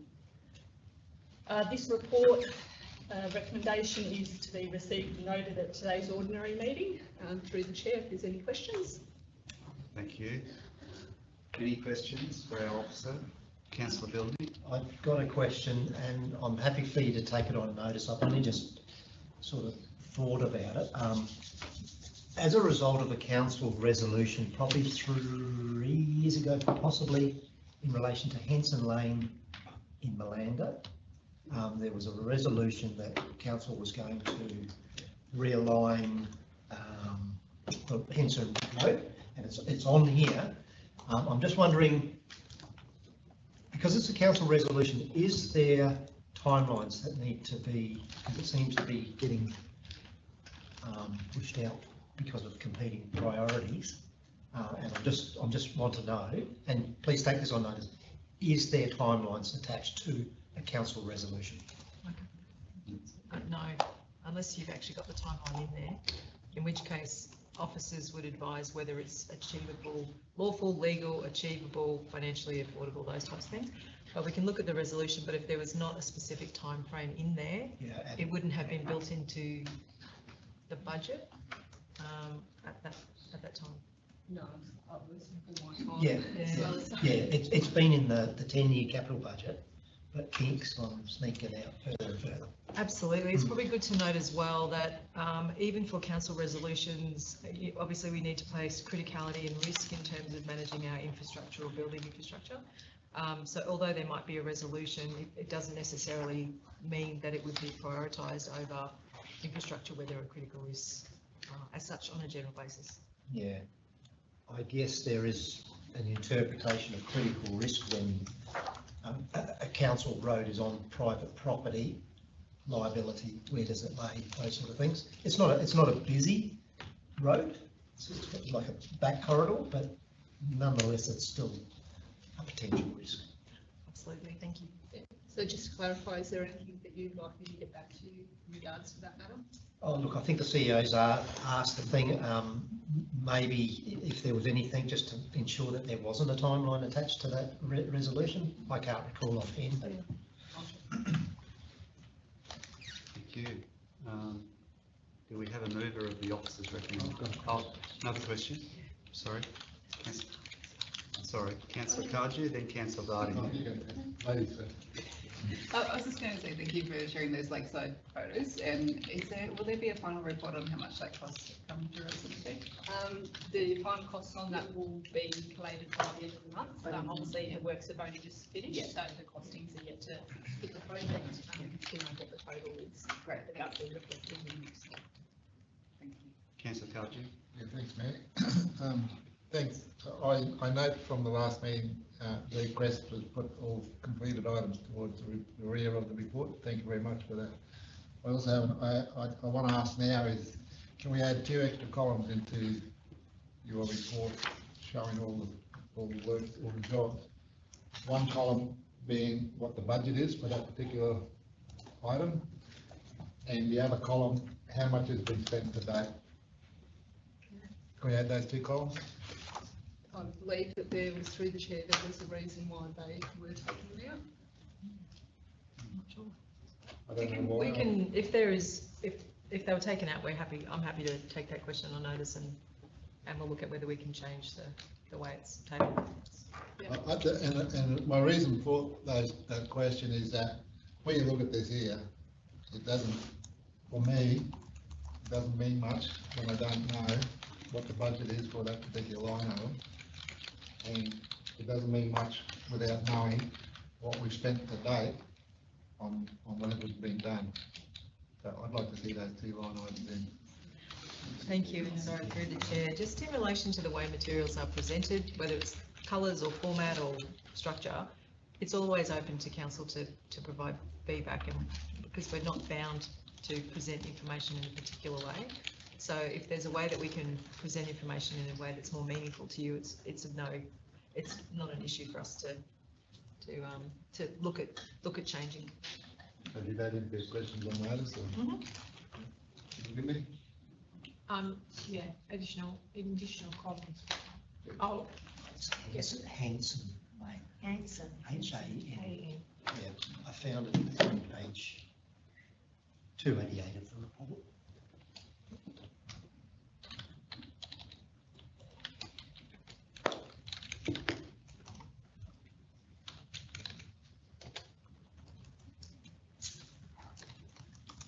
Do we need to move on? Any questions on this?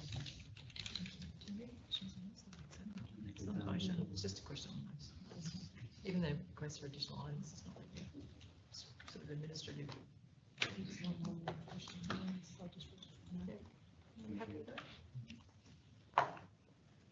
Any more questions for Kristen?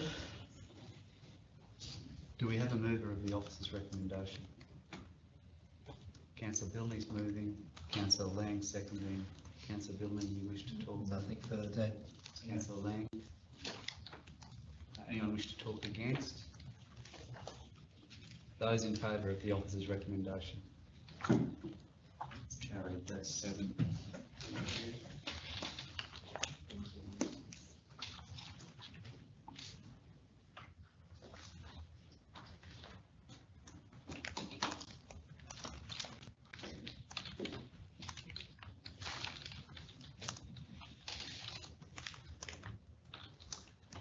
That brings us to infrastructure and environment. 12.1, we dealt with that earlier this morning when we shifted that to the front. That'll bring us to 12.2, off-leash dog parking amenities, Solar Crescent, Planet Avenue, Atherton. Might pass over to you. Shane to talk to that one, please. Thank you, Mayor. Through the chair, councillors, the report provides the details of the feasibility study on the matters raised at business without notice in August 2024 and February 2025, particularly, excuse me, that an investigation into the feasibility of establishing an off-leash dog park and amenities within the park on Solar Crescent and Planet Avenue, Atherton, and subsequently at February 2025 ordinary council meeting, an additional resolution to investigate if there are any impediments to installing a temporary fence in the existing off-leash dog park, dividing the park into big dog area and small dog area, and cost, and include this information in the above report to council. Starting on page 301 of the agenda provides a conclusion of the investigation. For council to progress with the dog park at Solar Crescent and Planet Avenue, Atherton, the following actions would be required. Ensuring separation of at least 10 meters from the dog park to the playground through the installation of fencing structure to abide by legislation. Investigate the land acquisition to understand if the donated land held conditions. Develop a land management plan that specifically addresses the inconsistent use of the reserve land. This will address the two separate tenures on the reserves, which are currently a children's playground and tropical garden. We'd also need to amend Schedule 7 of Subordinate Local Law 2, Animal Management 2019 to reflect the new dog park. In relation to the amenity block, we would need to investigate the new sewage connection, water connection, apply and install electricity, and procure and supply and install an amenity block. During the investigation, it was noted that there is an existing amenity block 500 meters from the reserve located in Rotary Park, Atherton. So on page 304 of the agenda, part 2 of the February 2025 resolution is addressed. This pertains to the outcome of an investigation into impediments of a divisional fence located at Platypus Park, 94 to 98 Herberton Road, Atherton. The impediments found in the investigation are that we need to comply with heritage requirements and ensure that officers delivering works had appropriate training for the potential of unearthing of any artifacts on the heritage listed land, and complete community consultation as there was objections to and support for the fence. It is also noted that a divisional fence does not align with having an animal in effective control as per the Animal Management Act. Noting these outcomes, the recommendation includes acknowledgement of the two outstanding action items, incorporating a holistic approach to the review of dog parks in line with local laws and planning scheme, and to continue to operate the 3 dog parks until such review occur. Are we open for the questions? Thanks, Sean. Yeah, questions? Sorry, Shane. Thanks, Shane. Questions for Shane? Councillor Barty? Yeah, Shane, just in relation to Solaris, it was brought up that, well, my question is, how is a dog park inconsistent with it being a reserve? Is that an inconsistent use? So the tenure of the reserve, one is the children's playground. Yeah, but the other one. And the other one is a tropical garden. So I do know, I could take that on notice on what the definition of a tropical garden is in relation to the tenure. Maybe that's inconsistent. Yeah, that was my question. Yeah, the kids playground. Any more questions for Councillor Cardew? Thanks, Mayor. Yeah, my question is, I was the instigator of this request at the last meeting. This does not address my question at the last meeting. I'm just wondering why. All I asked for was an investigation's been done as per the previous motion, recommendation in the August meeting. All we want is either a dividing fence through the existing dog park to separate the big dogs from the small dog. And if that can't happen because of what was previously done because of the heritage site, and I now believe that that's been put on the back burner from the state government doing any development down there. All I wanted was either a temporary fence put up or put in a chain mesh wire fence to separate big dog, little dog sections of the park. I didn't ask for anything else other than that. The report from August last year, or the investigate other alternative locations, yeah, Solar Crescent Park was identified, but nowhere on there is any suggestion that we wanted toilet blocks or commentary on local laws or 3-year operational plan reviews or anything else. We wanted somewhere for these people to run their dogs, and that's it. I'll go to the CEO to respond to that. Thank you. Thank you very much. So this was to address 2 different resolutions, but one of the issues for council as a local government authority is that we must take into account things like planning scheme and local laws. So nothing is ever easy. And I will say pretty well immediately after that meeting, I was contacted by people who said it's not a big little dog issue, it's an active dog versus inactive dog issue. So even the issue of why the fence was needed in the first place became a matter of contention. Hence, of course, because it was done at a public meeting, it's always open to members of the community to write to us and comment, and that then needed to be taken into account. Thank you. Any more questions for Shane?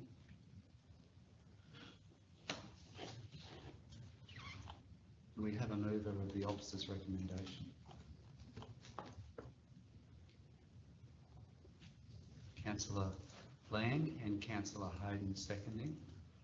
Councillor Lang, do you wish to talk? No, just comment on the amenities that Kev was talking about. I actually did mention amenities in my request, so thank you for that. Anyone like to talk for or against? Councillor Billman. Through the chair, just I like the item 2, doing a review across the region, because there has been instances in Malander and Miller that have also sought off-leash dog parks. Whether they're viable or not, I'm not sure, but I commend officers for that, for taking that step. Thank you. Councillor Cardew. Thanks, Mayor.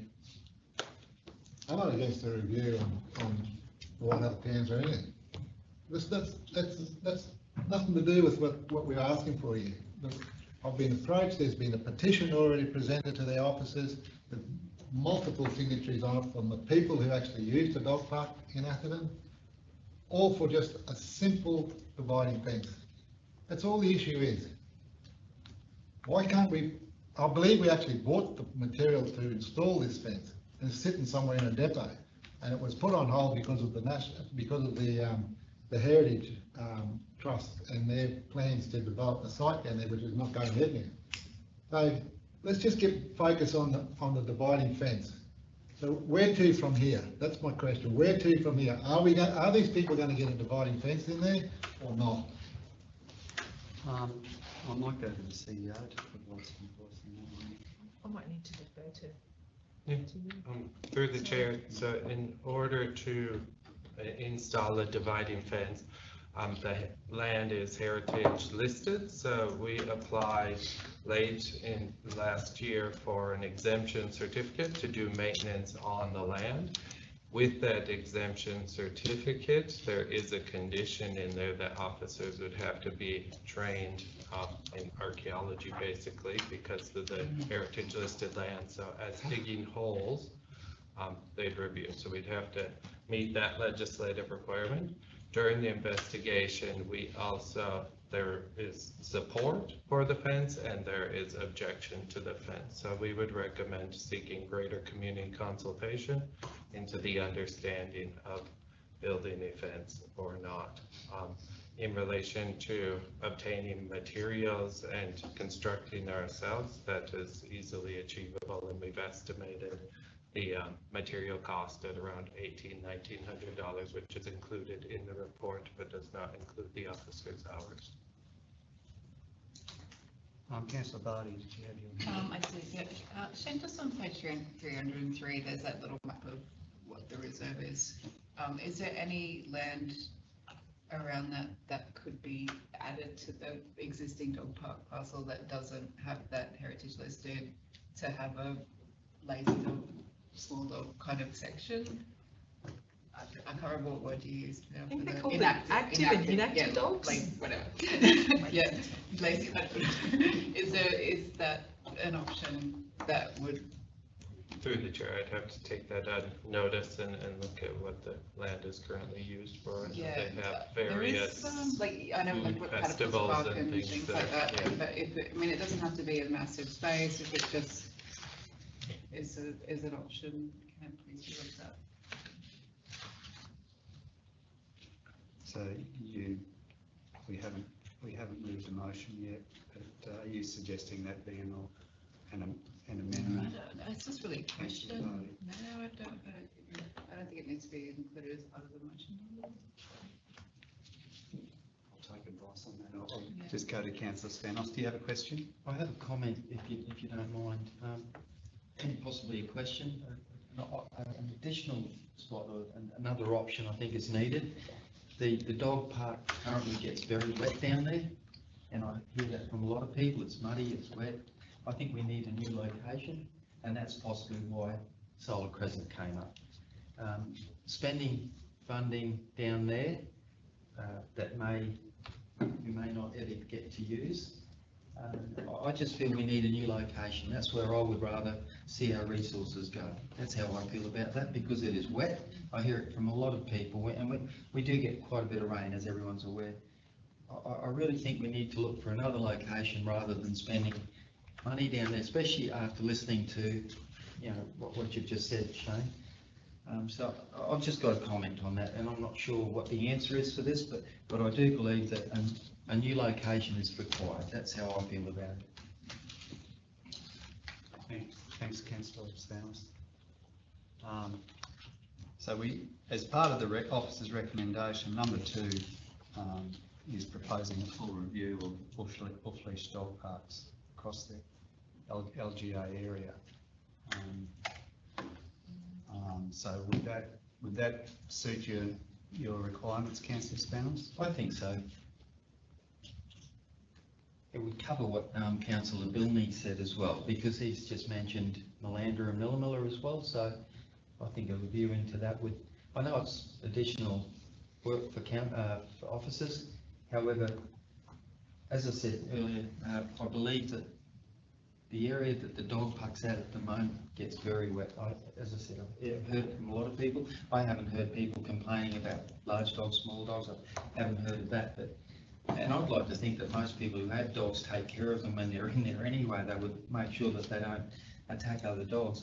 However, the location, I think, is poor. That's how I feel about that. So a review, like David just said, makes sense to me.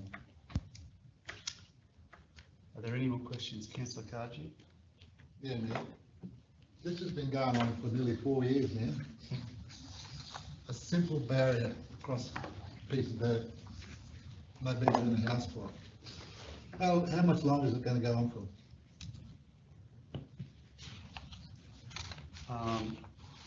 Well,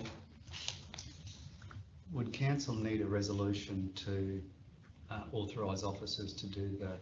Because we've got to do an archaeology assessment of the site, haven't we? Haven't we got to do that to put a fence across? They've got to be trained. As someone in our staff just needs to be inducted. They don't need to be trained in archaeology. All they got to be is inducted to know that if they do dig a hole to put a fence post in, they dig something up, stop, notify the department. Basically, in a nutshell, what needs to be done. Happy to respond to that. I'm not an authority on what's required, what training or otherwise would be required of staff. I trust you've looked into that. So I think that we've got a motion before us. Do you want to add something to that motion which would further clarify? For example, is there something you want done immediately with that particular site? For example, further investigation into what's required or what have you? I'd like to see, if you don't mind, a timeline put on this. Like I said, this has been going for nearly 4 years now. It is so embarrassing for this council, to me, because I'm the one fielding all the questions, it's in my division. 4 years for a simple fence. I'd like to see a timeline put on this, to either get a result one way or the other. We're either going to do it or we're not. I'm happy to speak to that. And I'm happy to speak to that, and through the chair, I think the issue for officers, we don't have jurisdiction. If we've got land that's marked in a particular way, it's meant to be used for particular things. We also, if we may have strong views of one group saying we just want it divided for small dogs and large dogs. We've got views from other groups saying inactive dogs, active dogs. Other groups are saying no, it shouldn't be divided, and how can we be there and think of putting a fence in? You've raised an issue that looks to be where there are very differing views amongst the community. We have to take those views into account, but we also need to look at what we can lawfully and legally do. I'm not able to direct my council officers to put in a fence if I know that my direction to them would place them at risk of breaching some regulation or law, and I'm certainly would not be in a position to do that. We could add a further recommendation as part of this motion, which would be more specific to this site. It could be that we can come back to you with costs for training, and those or any other barriers to actually putting this fence up. We could bring back those costs to you, and then it's whether you also want community consultation, because it's no small thing to get something like this across the line. If we take into account the various parties that are interested, not only the community but also the nature of the site. So it's a matter for council what we do. It's going to keep going round until we do the larger review, or until we sort of squarely face all of the things that we need to consider for this particular site. A fourth one could also be that we consider other sites. That could be an additional recommendation in the motion. It does not contradict the motion, so you're not going to have to put up an alternative motion. So these are sort of different options for you to consider now, through the chair.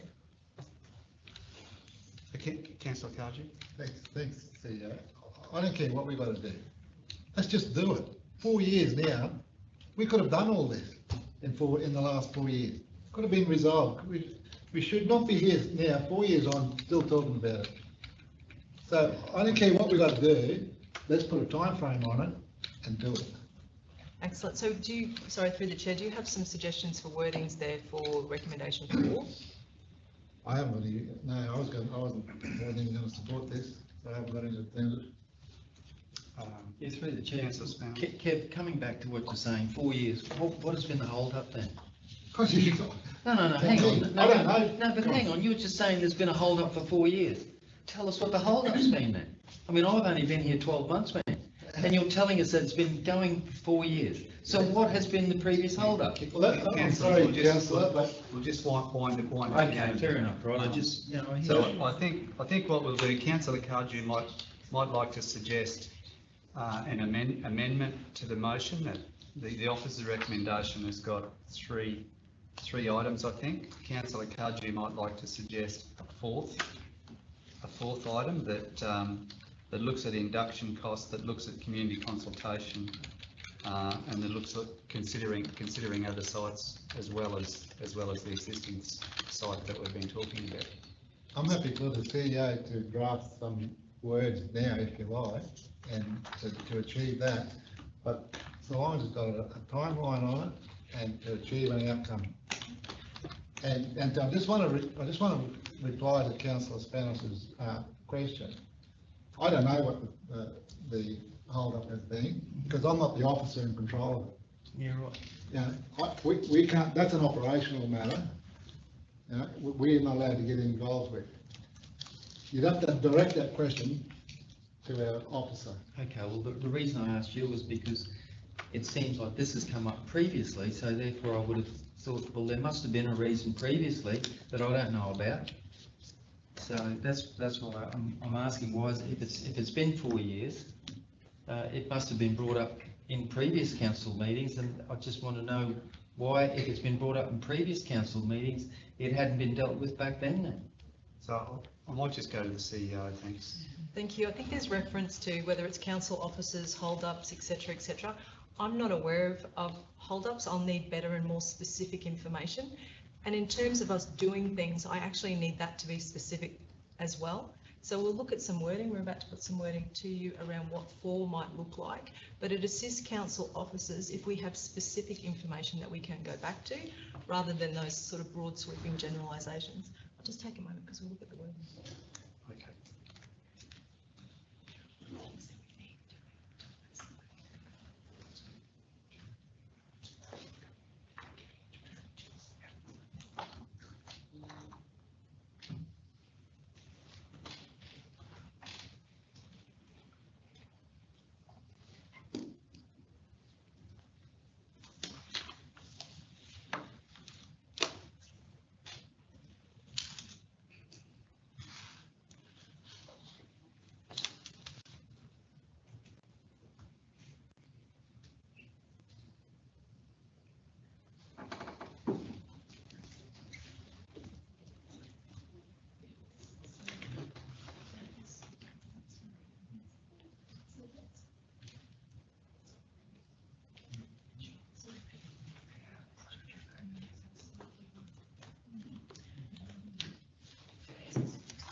Okay, councillors, what I suggest we do is I'll go seeking a mover of the officer's recommendation, and Councillor Cargew's flagged that we can do an amendment to that one to add a 4th dot point.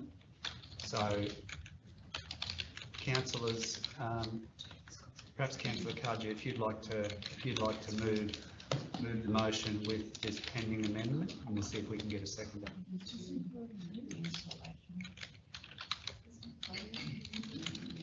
I'll be amendment. Sorry.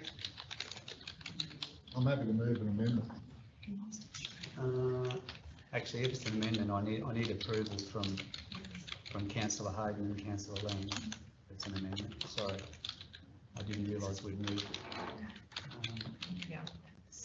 So Councillor Hayden and Councillor Lang, are you happy with the amendment still being drafted, but are you happy with the amendment? Yeah.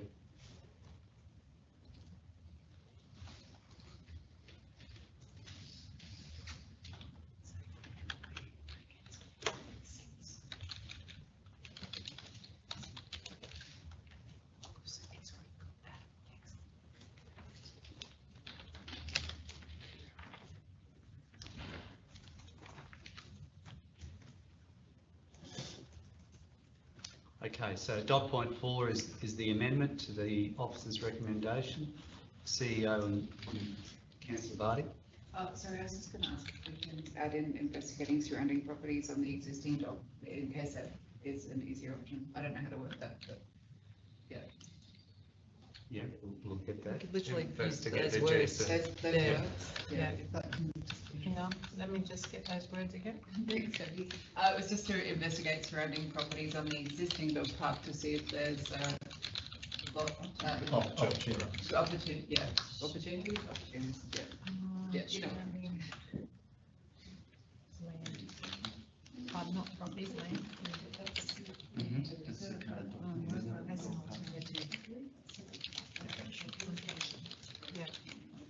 I'd like to see a timeline put on it and a report brought back to a future council meeting at that time. So we'll add that as point 5. In that same group.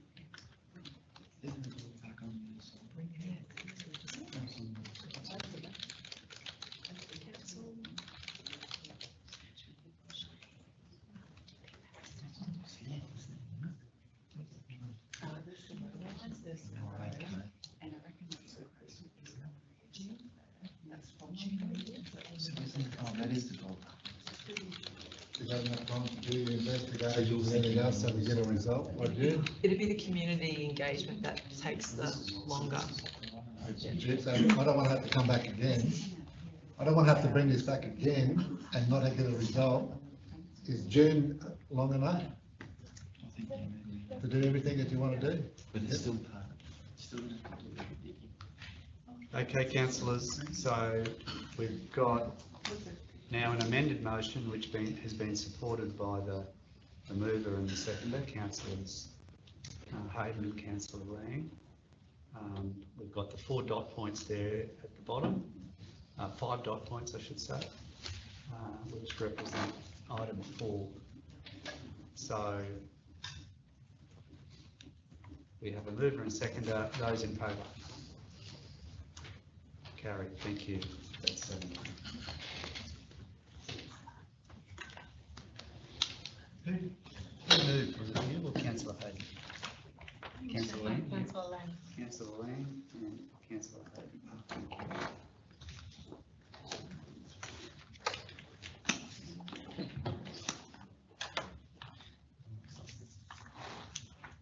Okay, thanks very much. That brings us to item 12.3, Millamilla Falls tour bus usage. We've got Darren here, our officer. I'll ask Darren to talk to that. Okay, through the chair. So stakeholders' involvement in the consultation of the design for stages 3, 4 and 5 have stated their desire to prohibit tour buses from entering and or parking in the lower parking area. Consistent with Council's resolution in December 2023, several alternate bus and coach parking options have been explored by the design engineer.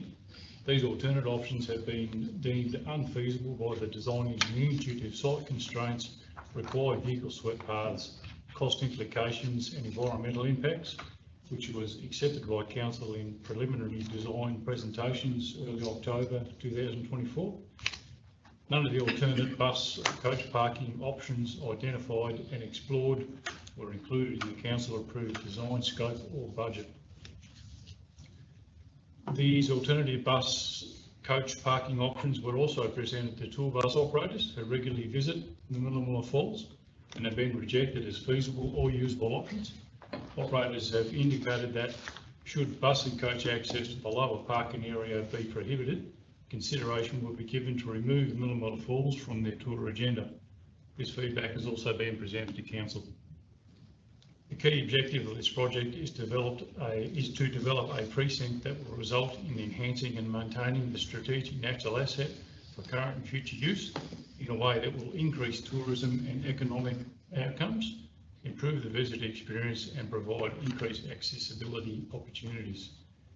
So this report provides a chronological timeline including engineering assessment of the alternative bus coach parking options, stakeholder and tour bus operators consultation and multiple presentations to Council to present outcomes throughout the design phase.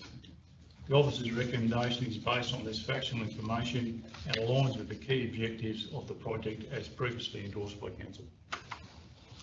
Thanks, Darren. Are there any questions for Darren?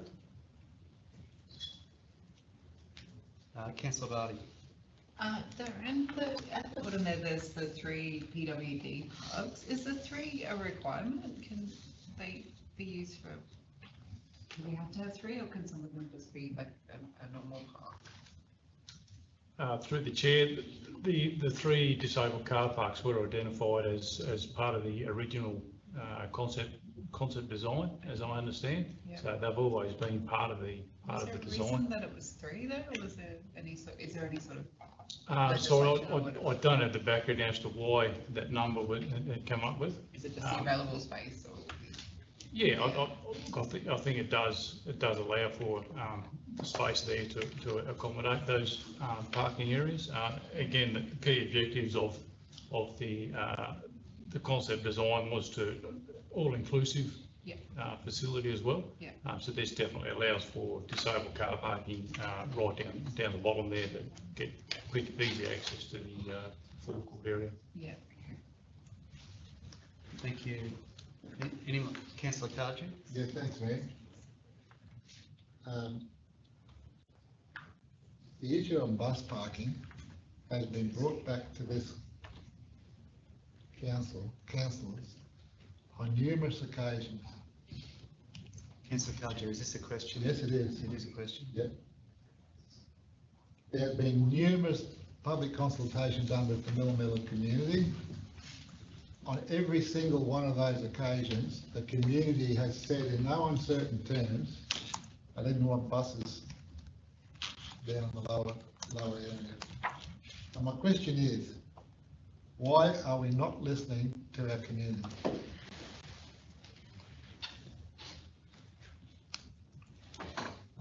if I may, through the chair, I'm happy to take that one on. I don't think officers are suggesting that we're not listening to the community.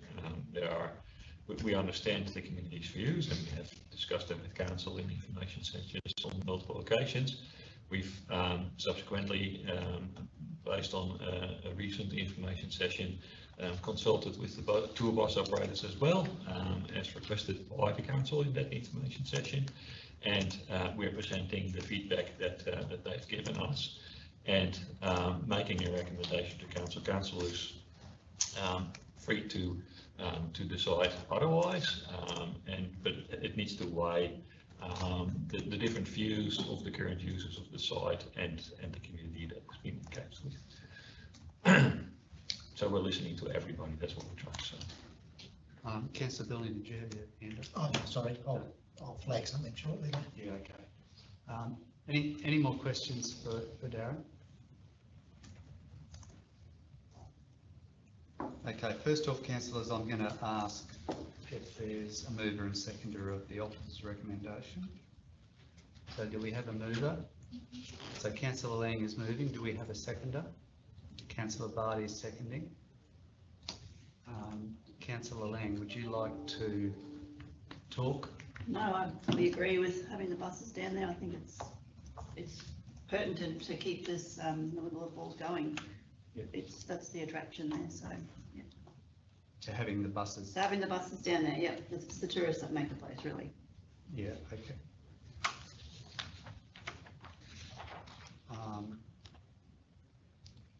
Gotcha. Yep, thank you, sorry.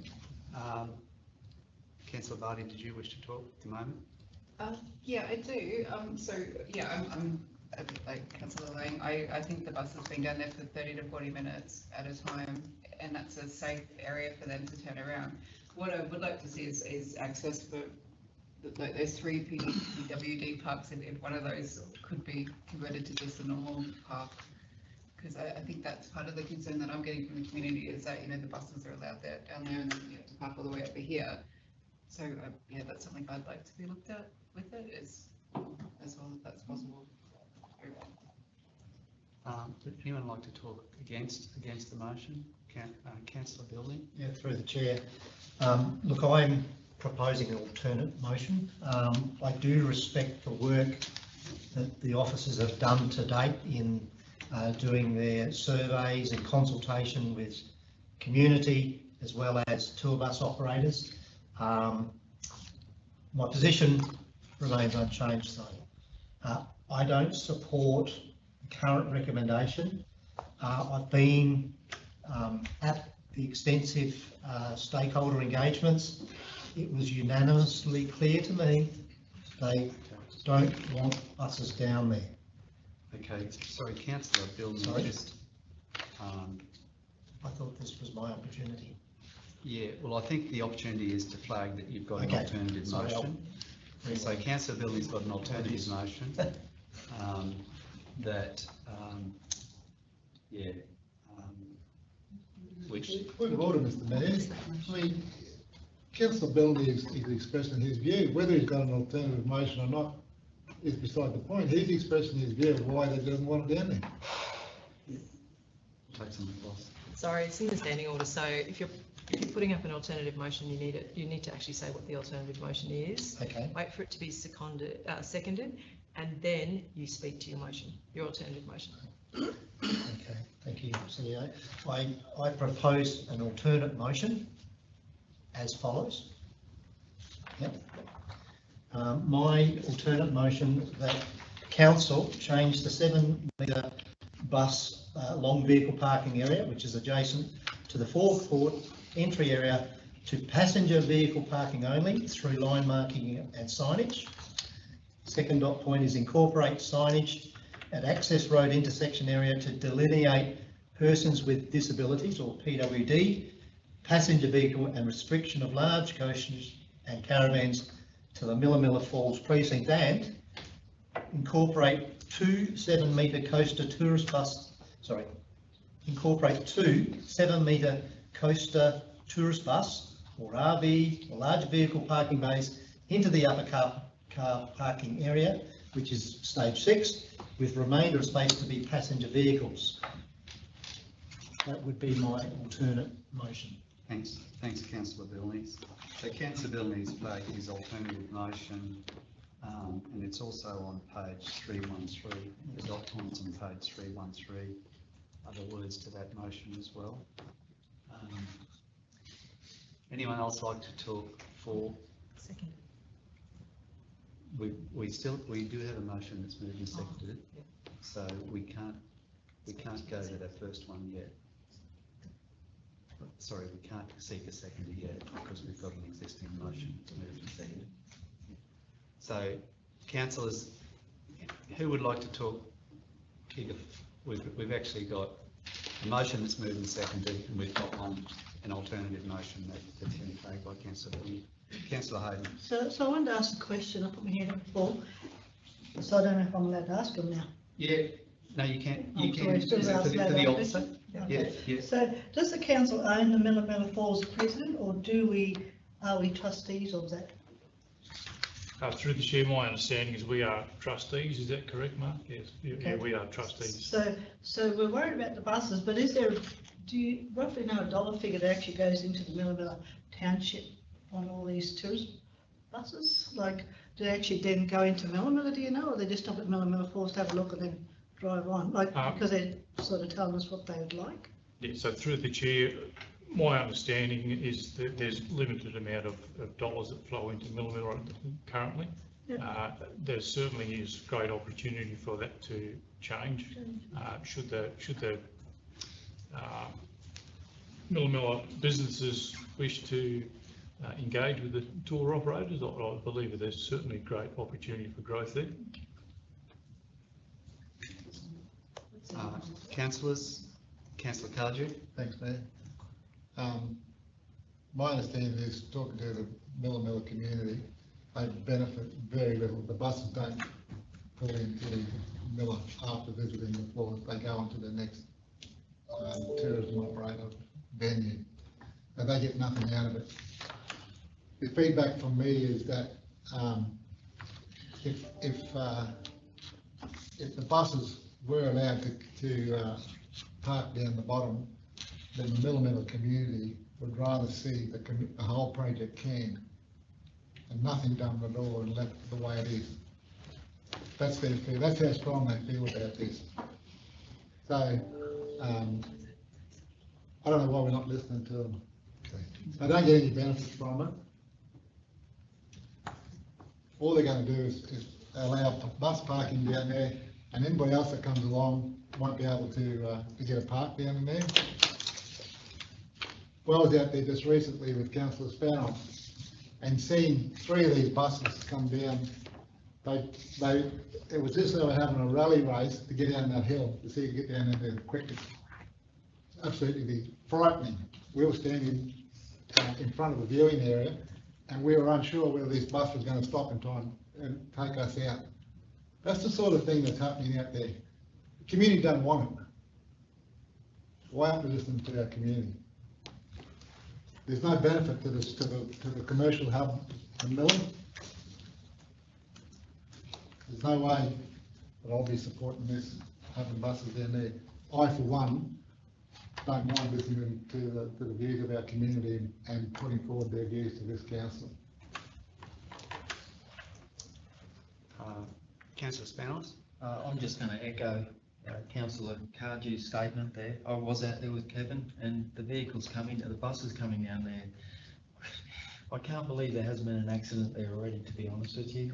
It was a little bit frightening, so I'm not sure what they were thinking. And after that, and originally, guys, I must admit, I was thinking this should be allowed, but after seeing that, I just think there's an accident to happen here. There really is. You know, those buses, they came down there fairly quick.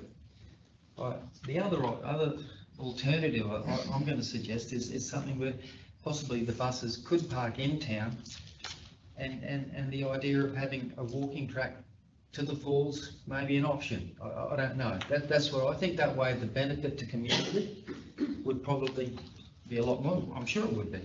And the opportunity then to walk through the forest that we have there is another addition to that.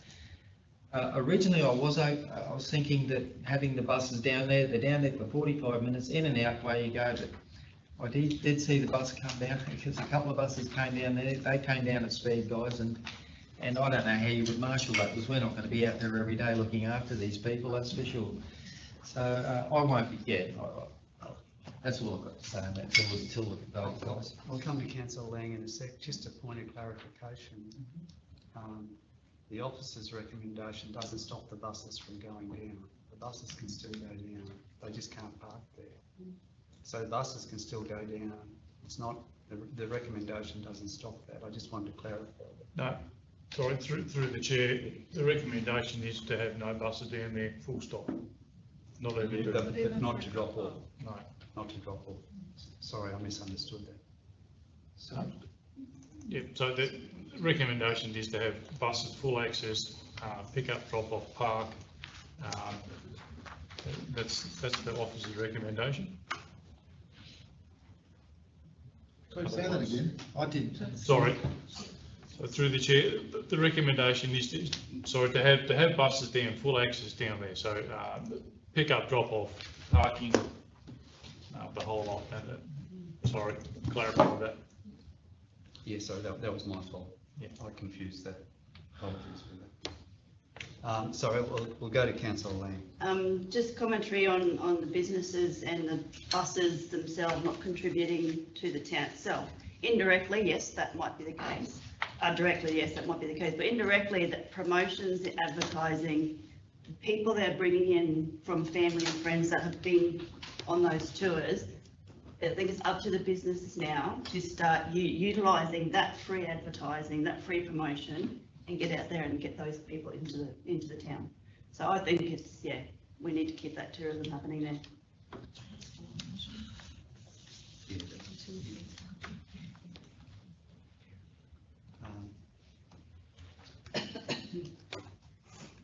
Anyone else like to talk? Councillor Carter. Just in response to Councillor Lang, the tour operators, the way that it's been explained to us over many information sessions, is that they have an itinerary, and part of their itinerary does not include stopping at Miller and going shopping. But it doesn't include that. They've got a certain amount of time in the day to visit each of their designated destinations, and that's it. They don't have time to allow people to go into Miller, have a cup of coffee, or spend money or do whatever, go to the pub for lunch or anything like that. It's not on their itinerary. That concept has been tried before. I believe councils even tried to mediate with the tour bus companies to achieve that result. It hasn't worked. They're not interested. They have their itinerary. That's what they want to do. Thank you.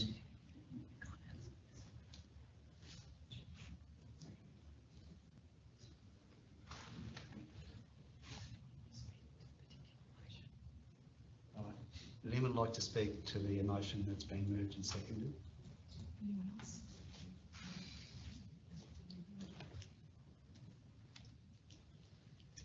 Okay, we'll. Actually, I just have a question. With compliant traffic controls, is that including like slow down mechanisms at all? So through the chair, no, compliant traffic controls, line marking and signage. What is the speed limit there? Offhand, I can't recall. I can't remember if there's a speed limit at the entrance there. Offhand, honestly, I think it's 20. It was quite low because I really had to slow it down. From memory, I was only there a couple of weeks ago, but I'm not sure if we can take it. Yeah. Through the chair, we could always review that anyway. Yeah. And make that an appropriate speed. Okay, councillors, we've got a mover and seconder of the officer's recommendation. Those in favour?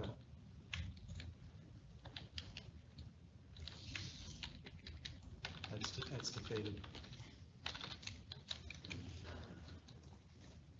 So, Councillor Billney, you read out your alternative motion before. Yes. We might get that up on the screen. Thanks. I'll just do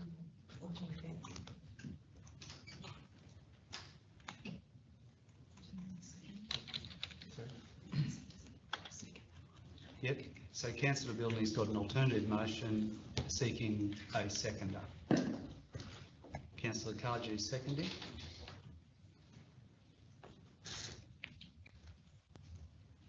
So councillor Bilding, you can talk to it now, or you can reserve your right to come later.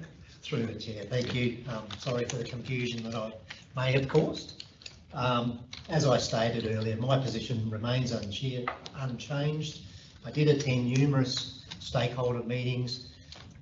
It was abundantly clear to me the views of the community. I'm being directed by that. I support the stance of Coaster Buses going up to the top car park, which is both feasible and practical. I have received different reports of instances where tour bus operators parking directly in front of the falls, obscuring views for others, treating the falls as an entitlement for them, and not respecting. And this is not always, but this is at certain times, not respecting others that are there.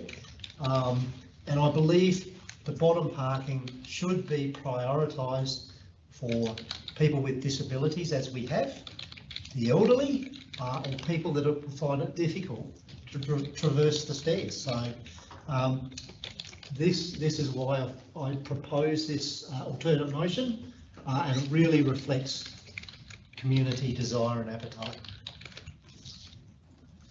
Thanks, Councillor Thank you. Bilding. Anyone else like to talk for or against this one? Where's the motion? Those 3 dot points in the motion. Excuse me, Mr. Mayor, can I just sum up? Because remember, we have to include reasons. So this is a summary of what the reasons might be, depending on what others put forward. So the reason would be because you're going against a council officer recommendation, taking into account the views of the community, the treatment of public facilities by some in the tourism industry, and prioritising the bottom parking for those with accessibility issues such as the elderly. Yep.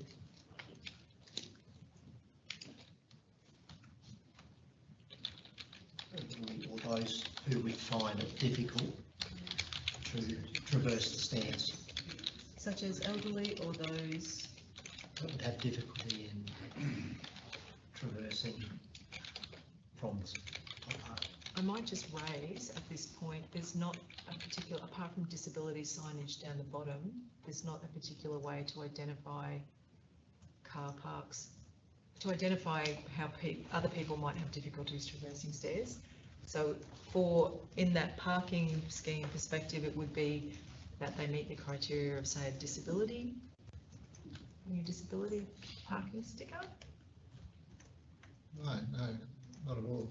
I mean, what's wrong with? It's not just for. I mean, it's not just for people with disabilities to park down there, because all of a sudden we'd have, spaces down the bottom and no one using, and it completely fall at the top. That's not. So is your preference that we talk about motor vehicles and not tourist buses? No, we just need to be able to allow for people with disabilities to park down there. People with a grandma may not have a disability, but might have had a hip replacement or something and can't get down there. Or mum with the baby in a pram, can't take the pram down the stair, be able to park down there and utilise and get the baby out of the car and the pram and get grandma out of the car. Allow that, not just for people with a disability with a sticker in the front of their car so they can park on a disabled bike. So just for further clarification, if we've got parking down the bottom, that we're limited in what we can, we can't say you can't park here unless you've got a baby or an elderly person in the car or a disability sticker. But what we could do is make sure there's disability parking there, but also restrict parking to single or motor vehicles, and expressly exclude caravans, tour buses, etc. It basically says that as the third dot point. Yeah. Remainder of space to be passenger. Exactly, vehicles. exactly. So down, the lower one will be for cars, Yeah, not just disabled cars, but but any for cars, yeah, Yeah. or motorbikes, I should say. Yeah. So have we adequately captured that in the alternative motion, those things?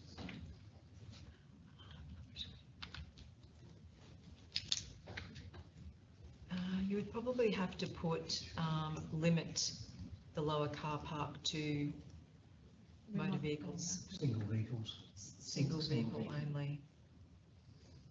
Single vehicle passengers, single passenger vehicles. There are many people that go in the caravan. Yeah. You can't, I know, but I'm just asking. You don't want them down there. Yeah, no, I don't want them. Well, Declare it a that's why bit. single passenger vehicle there, yeah. Is there many people that attempt Capture to do it, that? so it allows cars, but not, because we still have to let, if someone's there in their van with their wife, we can't not. And some disabled people require a van, not passenger vehicle for wheelchair Yeah, access. yeah. So how do we make sure we capture it so that we don't want tourist buses there or people with, say, caravans, but we want to allow everyday people, a range of disabilities and what have you. So there is a vehicle classification system in Queensland. Vehicle class 1 is for cars and station wagons. When you go to class 2, that's motorized homes. So that's what you want excluded, presumably. And then class 3 is taxis, cars and station wagons only, but there's not a lot of taxis here anyway. And then class 4 is high vehicles that would otherwise fall into class 1, 2. So I think if you limit it to class 1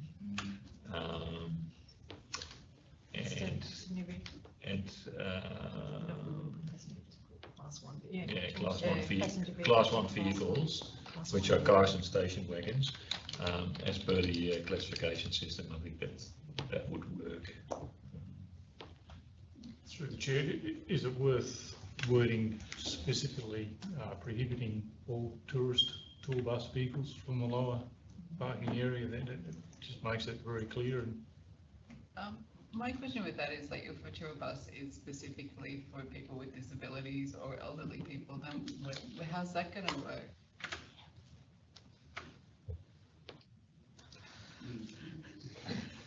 So these are some, so we've put forward some reasons, they're not our reasons, they're your reasons that we're listening to, for this alternative motion. So it's a matter for you, are you happy, could you want to speak against or for this alternative motion? What sort of reasons do you want? Have you got another alternative motion? Look, with dot point 1, right? Where is it? Which one? Here, change the bus on parking, that one? Yep, so they go at the top. We just need a dot point in there to allow vehicles with people with disabilities to park in the disability zone. That could be a little mini bus taking the retirement village people out to the falls for a day out, which would cover. They have the little sticker in the window that can park in the disabled bay, no dramas. And the other one is just allow single vehicle, passenger vehicles down there for grandma, the baby in the pram, scenario. That's all. It's not complicated.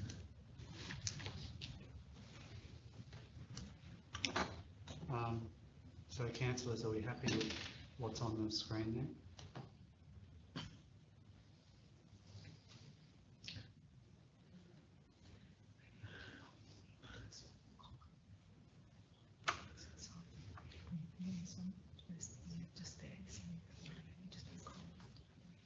Darren, the last point with the 7 metre coaster parking in that upper zone, I have concerns about how that's going to be maintained. Do you have any thoughts or anything you want to comment on that, where that could be accommodated in that upper zone? Because it looked like a bit of a log jam when I was out there last time anyway. So through the chair, yes, variation number 2 includes in the detailed design an interim line marking plan to be established in the upper car park. There has been concerns from the tour bus operators to say that there's very little opportunity for them to understand whether those 2 allotted larger vehicle car parks are going to be empty and available before they go down there.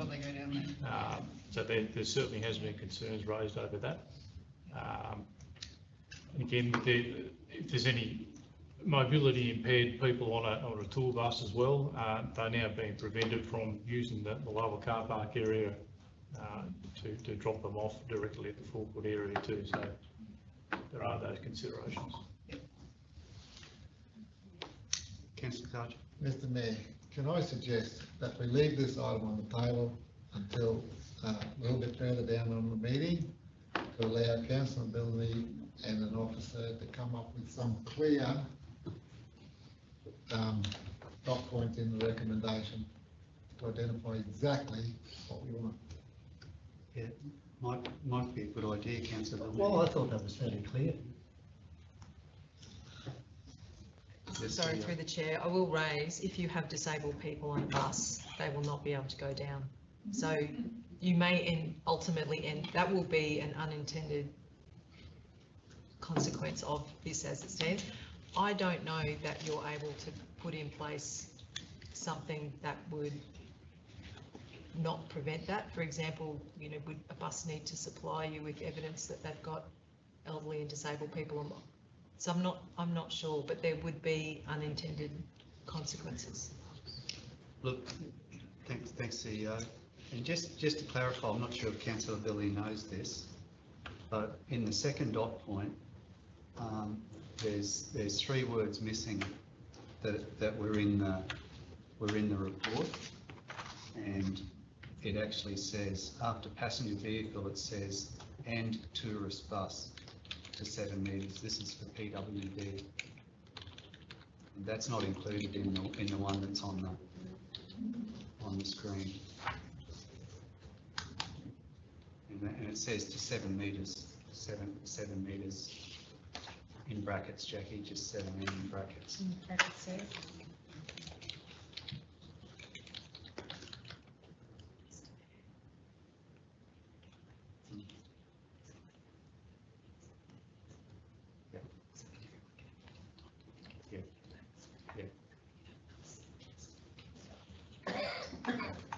I think that's a good idea. Yeah, the CEO is suggesting that we hold this item over to next month so we can actually fully explore and understand the impacts of what we're drafting, just in case there's unintended consequences.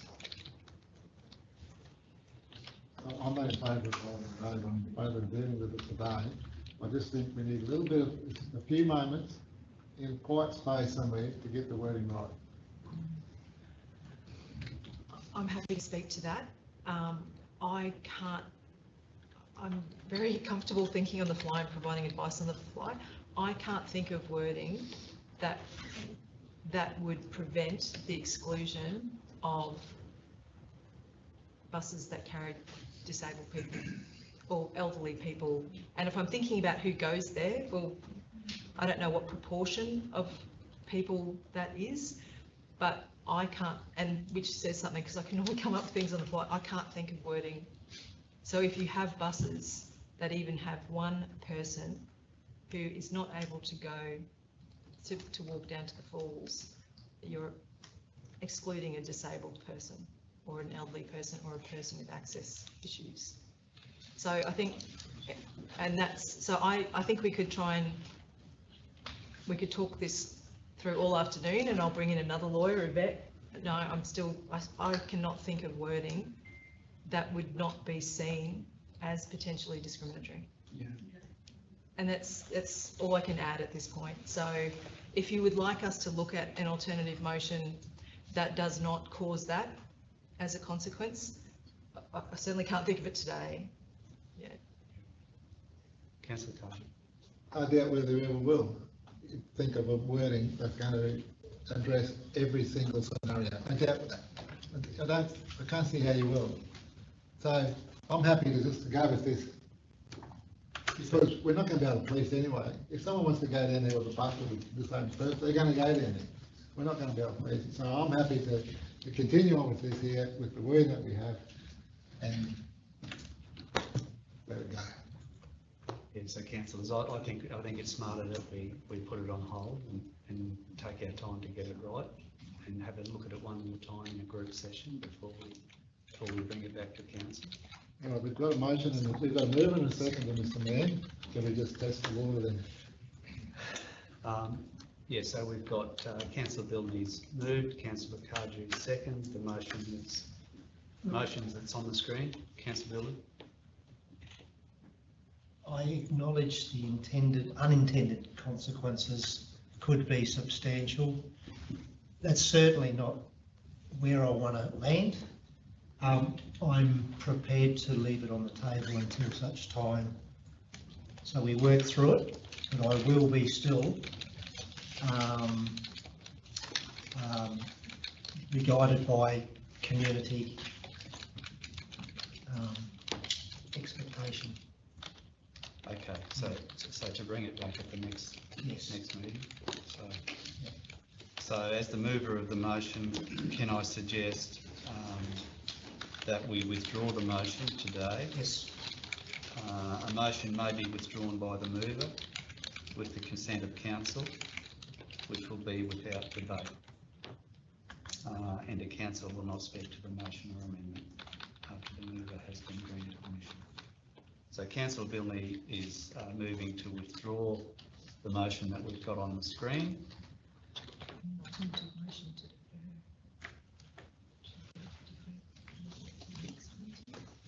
And he's suggesting that we have an alternative motion deferred to the next meeting. So, and there's no debate on this, so we'll just go to the vote. Those in favour of councillor Billney's withdrawal and deferral to the next meeting. Sorry, and the reasons given would be so that council officers can provide further and more specific information to councillors in these next, as soon as practicable, about the any unintended consequences should councillors not resolve to accept council officers' recommendation. Sorry, I said that too far. Are you happy with that? Because of course we have to provide a reason because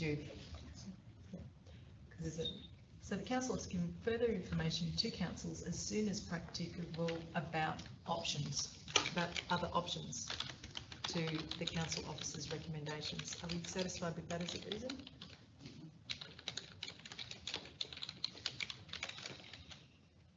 Yep.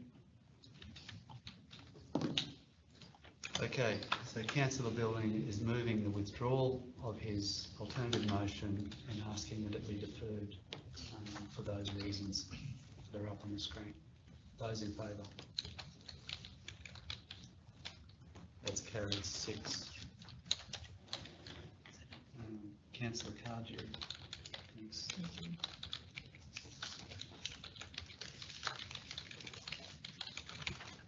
So that brings us to, thanks Darren, 12.4.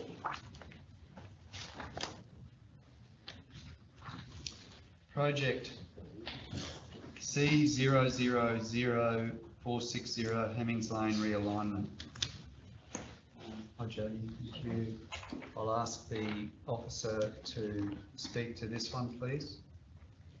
Through the chair, the Hemmings Lane realignment project was initiated first by councillors' request to improve truck access to the Barron River Bridge.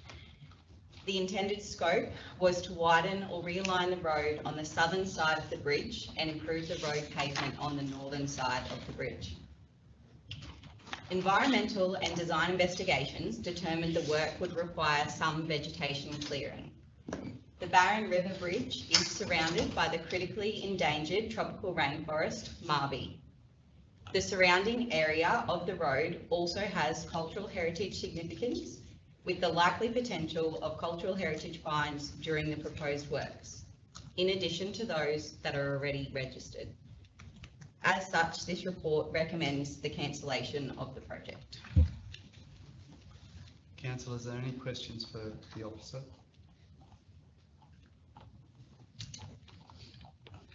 Do we have a mover of the officer's recommendation? Councillor Cardew is moving the recommendation. Councillor Barty is seconding the recommendation. Anyone like to talk against? Those in favour? Carried. Thank you.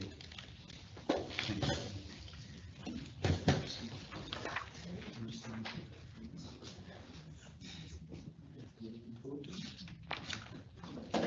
That brings us to Community and Corporate Services. Item 13.1. Financial Report 2025. Thanks, Erica. I'll hand over to you when you're ready.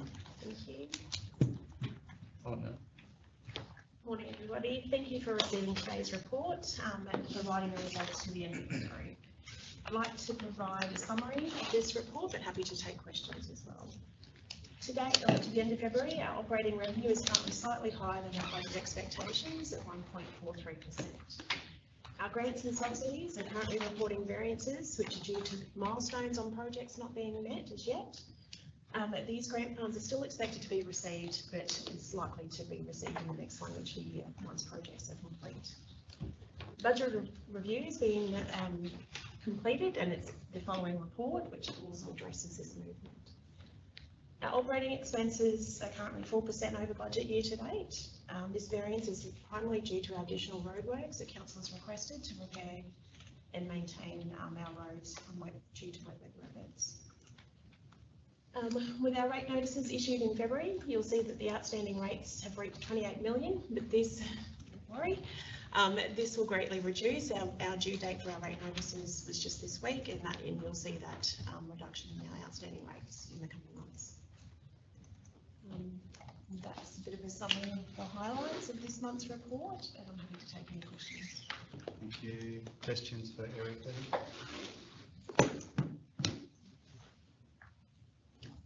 Do we have a mover of the officer's recommendation? Councillor Barty's moving.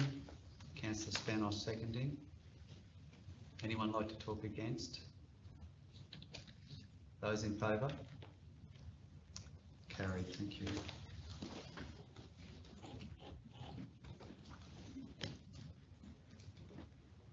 That brings us to 13.2, 2024-25 second budget review.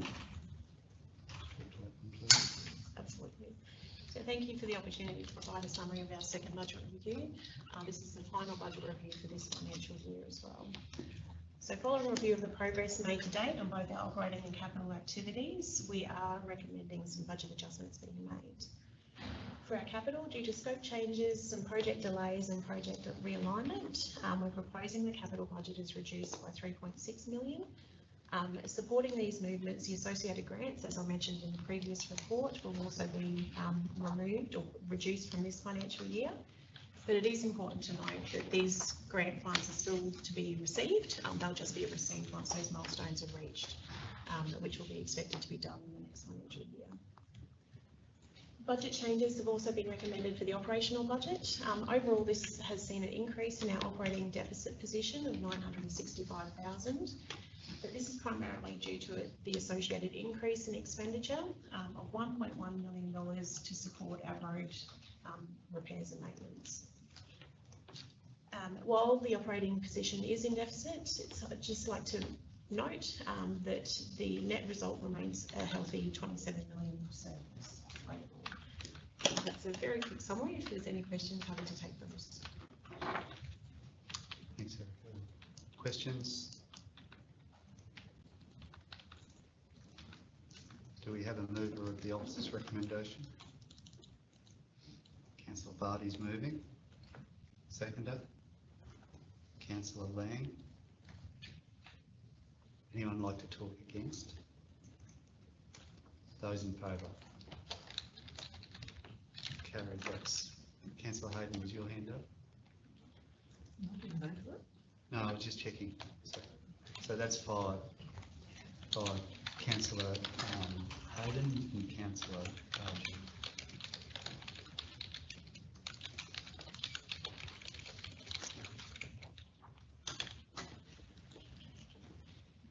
Um, 13.3, fees and charges 2025-26. Back to you. I'm pleased to provide to you the 25-26 fees and charges for consideration. These fees represent approximately 3% of council's revenue. Now, fees and charges support services requested of council and represents, where it's appropriate to do so, full cost recovery. Some of the fees to note for 25-26 include the free registration for dogs or the dog's first year of registration. This does exclude regulated dogs though. This initiative is to encourage owners to register their dogs, which support owners to be reunited should their animal become lost.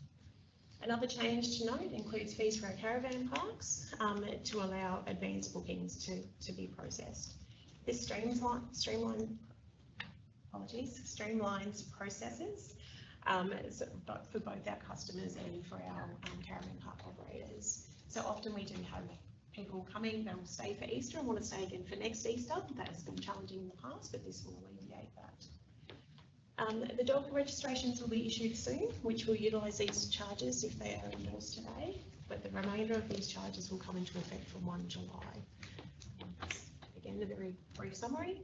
I'll be happy to take questions. Any questions, councillors? Councillor Cardew? I've got a question for the CEO, if you don't mind. You sent an email around just recently with your concerns about our fees and charges. Should we just be leaving this on the table until we get to your concerns are satisfied? Thank you very much, and through the chair, I think for some of the fees and charges you can pull them out and address them at a future date, for example infrastructure charges. I'm satisfied at this stage, however it's a matter for councillors. So there may be some charges that we could look at, and that was my email this morning you were referring to. I can't remember what it was, but I've never seen something. So there are some that if we think we have not hit the right mark, we are able to pull them out and deal with them individually at a later date. But in general, most of the charges have been fees and charges adjusted for things like CPI, which is consistent with good practice. And then any others we can address individually as we become aware of further information. I know we don't make a lot of money out of fees and charges, so it's not going to make a lot of difference to the bottom line. Is that right, Erica? This currently represents about 3%. Yeah. So, yeah, okay. If I may, through the chair, so we do have fees and charges within this, the dog registrations, which will be issuing notices soon. So without endorsement of that component, we won't be able to do that with these fees. We need to refer back to the previous ones. But we can also update fees and charges throughout. So there's not if we find out more and we need to change things, we can do that at that time as well. So this is not your one point in time when you can address, if there are concerns or we become aware of information or if there are better ways to do things, this is not the only one point in a year where you can do this. And like you said, those 3%, it's not a big game changer. For whatever change we would, it'd be a lot less than 2%. Very good, thank you. Final call for questions for Erica. Do we have a mover of the officer's recommendation? Councillor Spanos and Councillor Lang. Anyone like to talk against? Those in favour? Carried. 7, thank you. 13.5. TRC Event Sponsorship Program, 1 July to 31 December. 13.4. Why did I miss it? Sorry. I know, it's not ordered. How did you miss an audit report? Sorry, councillors, officers. 13.4. Audit Risk and Improvement Committee, 5 March 2025. this. Do we have a mover? Can you like me to highlight the Sorry. exciting? Sorry, I was I'm just feeling- tricked by the vacant chair. Thought no one's coming. Nothing more exciting than. Sorry, Gian. No offence to Audit Risk Committees. Thank you. Thank you, Hillary. Thanks. So I'll just, a couple of things I'll just note. The committee received the 24-25 financial reporting plan, preparation plan from officers that identifies the tasks that are being undertaken to deliver on each segment of the financial statements. So that plan's already being used now, and the dates will be finalised to align with our 2025 external audit plan, which is something due every year. The Queensland Audit Office presented their briefing note, which outlines new resources and reports that they make available, and those reports, once they're published, are available on their website for people to view. The Internal Audit Progress Report was received. The committee nominates each year the internal audit projects in line with our corporate risks, and the projects that we've nominated for the current year are cash handling and receipting practices and grants management practices, and these projects are currently underway. The cybersecurity report for March was received. That we get a twice yearly update on our cybersecurity activities. The report provides a status update on security initiatives completed, in progress and planned, leading to the improvement of Council's cybersecurity maturity. The committee has requested that the next update also include progress on the development of an AI policy. And there were recommendations made for amendments to the Audit Risk and Improvement Committee policy in terms of reference. The amendments reflected changes in legislative requirements, and the report to Council today presents the policy in terms of reference for adoption by Council.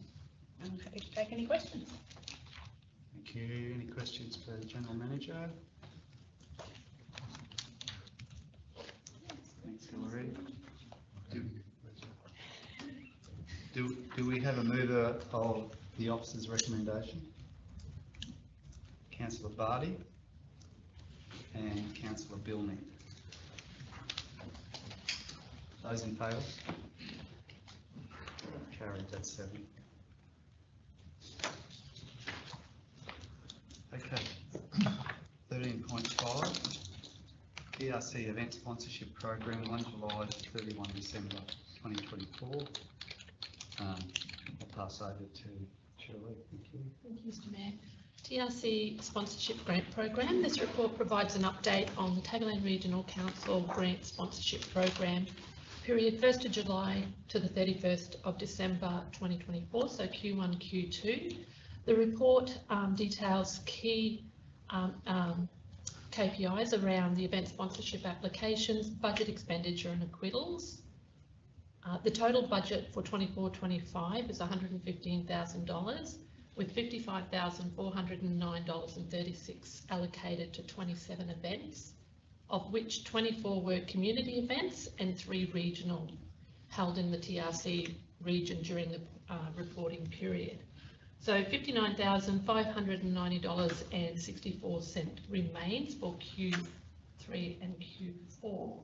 Would you say what was? The remaining Yeah, how much? is $59,509.64. It's tabled in the report as well. The TRC Event Sponsorship Program was developed to provide transparency and budget allocation to support events in the region. And this is the first full year up to June 30 that this program will have run. We will be doing a review of the program just after the full year, just to streamline and take community feedback. To date, we've spent that money in Q1, Q2. To date, we have assigned a further $30,000 of the $55,000 has been attributed to events and will be reported in the next report. And we do have 20K in reserve for any other applications that come in. Any questions? Thanks, Shirley. Any questions? Councillor Cardew? Shirley, I brought this up at the information session the other day. In the report, you've got applications for the event sponsorship must be submitted by the 28th of February for the following financial year. Correct. Do we need that in there? Is there any reason why we can't take applications at any period of time during the year? So councillor, that was actually a request during the process of development. Is something we can take on board for the review period. So happy to review that. Yeah, I mean, I know you've answered this already at the other day, but just for the benefit of the people at home, this financial year's funding is fully expended or thereabouts, you know, throughout the year. So, yeah, they must have all put their application in before the 28th. So, yeah, just wondering, you know, is there any merit in taking it out, or we leave it there? You have a view? So through the chair, again, happy to take that on board and look at that as part of the broader review, because we would like to get community feedback as well on the process. Well, with every new process, there's always a review period, and there's always learnings that we can take from it and implement to streamline the process. And that possibly is part of the feedback back that you've obviously provided to us, and we'll take on board. Final call for questions. Any more questions? Do we have a mover and seconder of 13.5? Councillor Cardew. And was that Councillor Barty? Yep. Those in favour? Carried, thank you.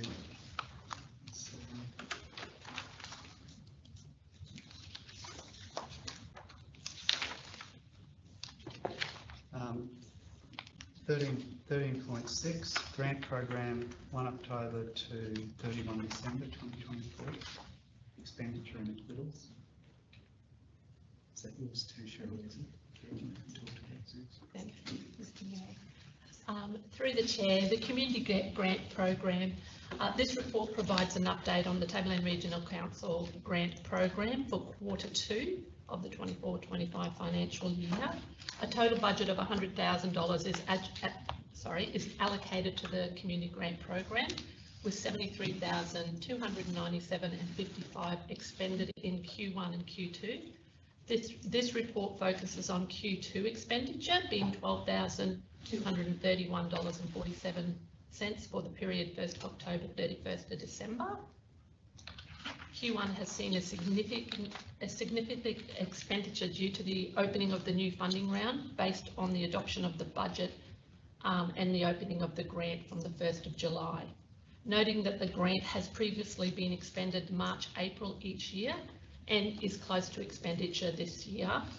The current balance as of close of business yesterday afternoon was $4,480.24.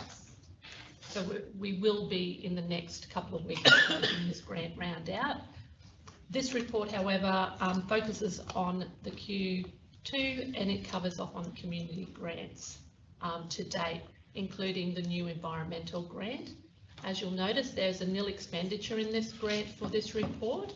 This grant is a newer grant, the grant category that opened in November, mid-November, leading into Christmas, with no applications for that period. However, I am very happy to tell you that our grants officer, Katerina, is doing a fabulous job, and she has 6 grants on foot to the value of $10,454.90. So we are getting some gravity in that area, which is really pleasing.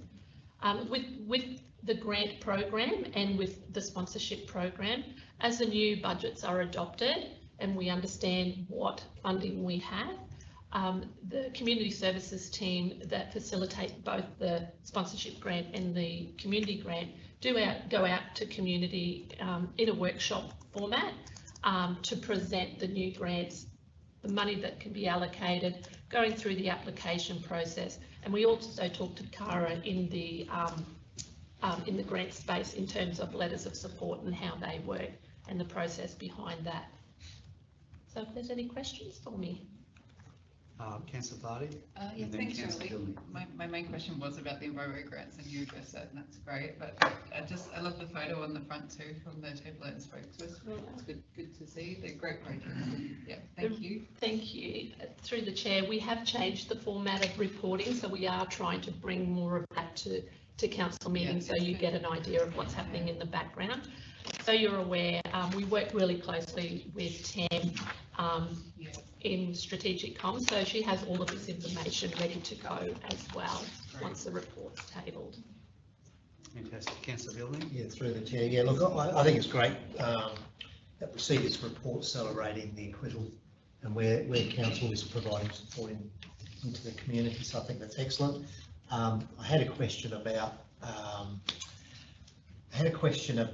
the reduction in Q2 to Q1, and I think you've adequately explained that since it's open, everyone rushes in.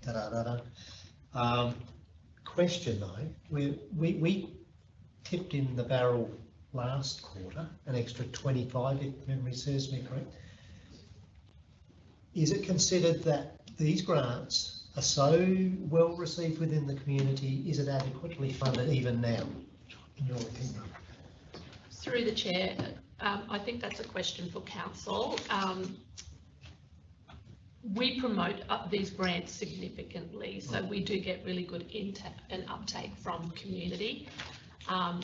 If more money is put in, I'm sure I can get community on board to access it. But I'm also very conscious of the fiscal position, so I'll leave that with council. Very good. Yeah, because we have tipped it into the bucket consecutive years. Correct. So we were underfunding a very successful program. Correct. Very good. Final call questions for Shirley. Do we have a mover of the officer's recommendation for 13.6? Councillor Bilney and Councillor Hayden, did you have your hand up? Yep. Those in favour? Carried.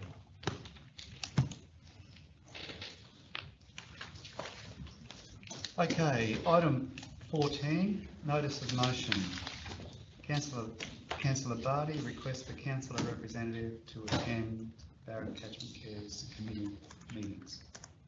Would you like to talk to that one, Councillor? Sure. So the motion I'm putting up is that Councillor Marie Barty is appointed as councillor representative to attend the monthly meetings of Barron Catchment Care Committee. And do I need to get that seconded before I speak to it, or? Yes. Yep. Would someone like to see Councillor Cardew seconding that? So the Barron Catchment Care Committee has been going for 30 years now, and generally there is a council representative on that. I've been informally attending, and this just formalises that relationship and puts it in the public sphere that I am a member, non-voting member of that group. Very good. Thanks for putting your hand up, Councillor Barty. Unless somebody else wants it. Any other takers for the role on the Barron Catchment Care? No. Through the chair, can we formalise proxies as well? Do we need to? I don't think we need to. Councillor Spanos has informally volunteered, but I just thought I'd put it out there if I can't make it. I'm happy to attend. Yeah, because I know in previous times we've had proxy actually nominated, because it gets recorded on their committee meetings as well, that there is a proxy. Well, I'd like to nominate as a proxy. Yeah. Yep. Everyone okay with Councillor Spanos being the proxy there? Yep. We'll add that to the motion.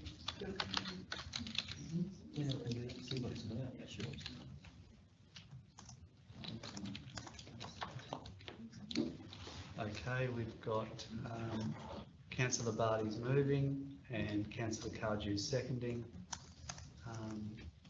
Those in favour? Carried. That's 7. Councillors, before we go to business without notice, we'll just take a 5-minute break. Just 5 minutes, a short one, huh? And we'll go to item 15.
Do you want to just let everyone know?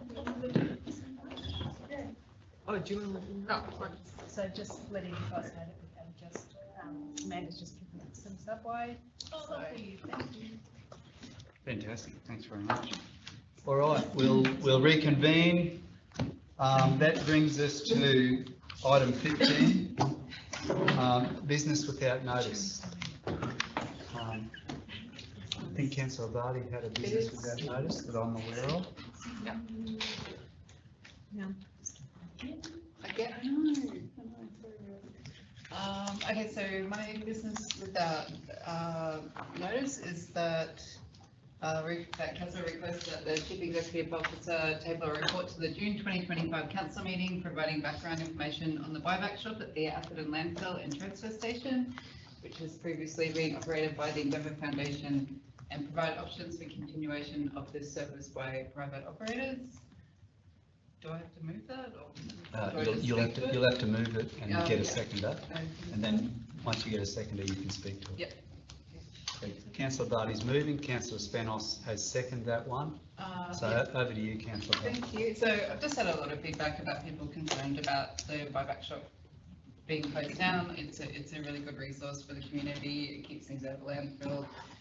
It is a bit of a social outlet as well, and I'd just like some more information around its history, how long it's been operating, if there's anything we can do to keep that operating into the future, and just some more information if I can, please. Thanks. Councillors? Yeah? Everyone, anyone want to talk against this motion? Those in favour? Carried, thank you.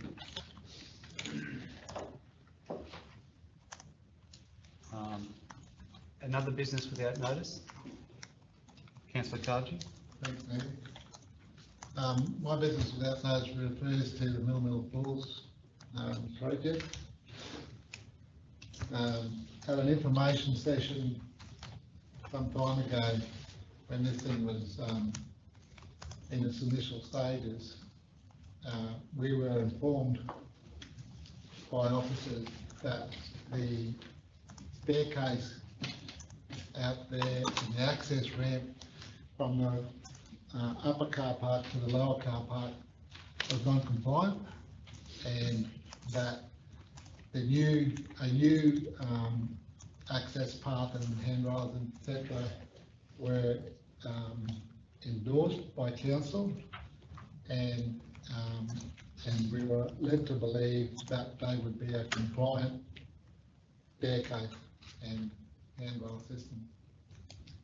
Do you have a motion, Councillor Kaji? No, I don't have a motion. This is business without notice. I'm bringing this up. I don't have a motion at this point, but it may very well turn into one, Mr. Mayor. So, a couple of weeks ago, Councillor Spanos and myself went out to the Mill Falls to have a look and familiarise ourselves with what's going on out there. And upon arrival, we decided to go and have a look at the new staircase that had been completed. And my first observations were that through my previous role with council as a building certifier, I noticed that they were not compliant with Australian Standard 1428, which is an access standard.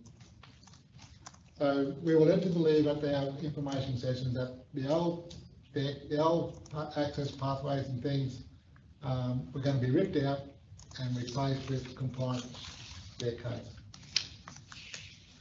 And then our observations the other day, they weren't. They're not compliant. All the rises are not equal. Rises and stairs must be equal. The handrail, I put my hand on the handrail and said to Councillor Spanos at the time, this doesn't feel right. We managed to get a tape measure and measure them. The maximum diameter of a pipe handrail is 50 millimetres. The diameter of the handrail out there is 60 millimetres, so it's very difficult to grab. I've raised this with the CEO, She's currently investigating this. We haven't got a result yet, to my knowledge. So what I want to see, I can either ask for it or put it in a motion, but I'd like a report back to council with following an audit undertaken by a building certifier on the compliance of these staircases and access path and handrails. I can either put that in a motion or the CEO takes it on board to bring back a report. Yes. Oh, I can respond because we've engaged. Thank you very much, and through the chair. So we have engaged an engineer to go out and investigate the matter. We are expecting a report back next week, and I'd be happy to also have a building certifier have a look at the standards that were applied. If councillors prefer, we can bring that report back. We can do a presentation, so a councillor information session, and then bring a report back to council, I would say by next month, because that work should be well and truly done. Thank you. Very good, thank you. Business without notice, councillors?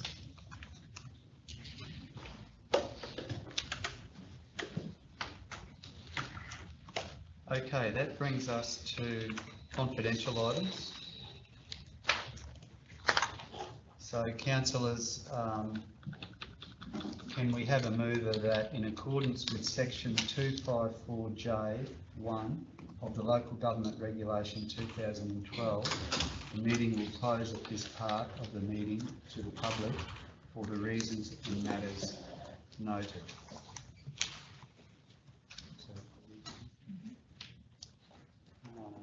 Item G, negotiations relating to a commercial matter involving the local government for which a public discussion would be likely to prejudice the interests of the local government. Yeah, and I think that covers all our items. It's rates, but on these are rate Charges, yeah.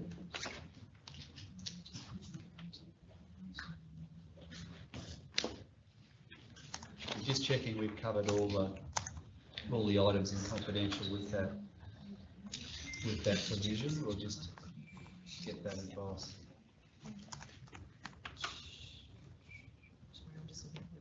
Yeah.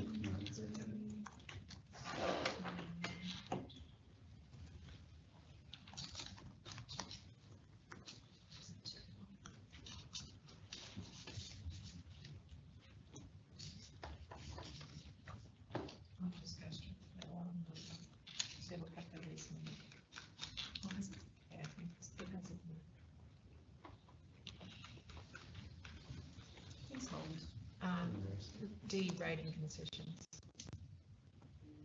Section D. So it would be 24, 254.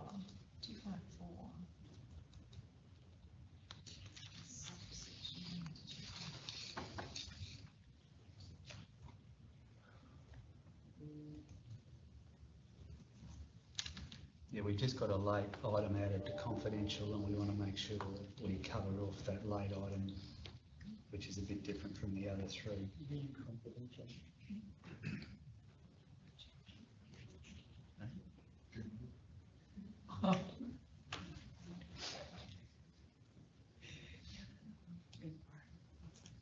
You'll see that.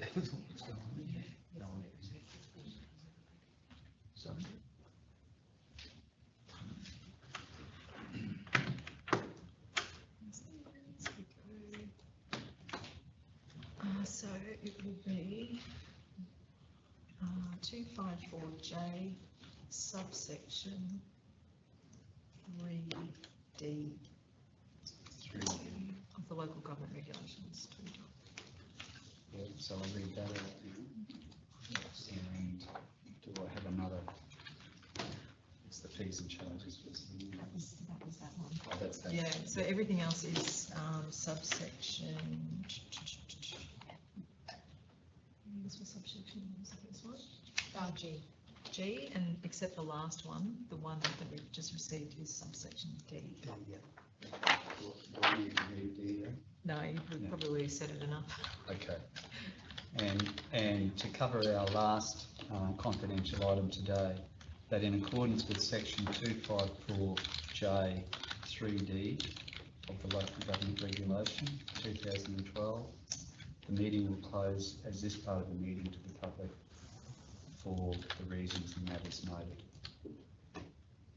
So can I have a mover of that, please? Councillor Lang's moving. Seconder, Councillor Fielding. Those in favour? Carried. Thank you. Okay, so we're now in confidential.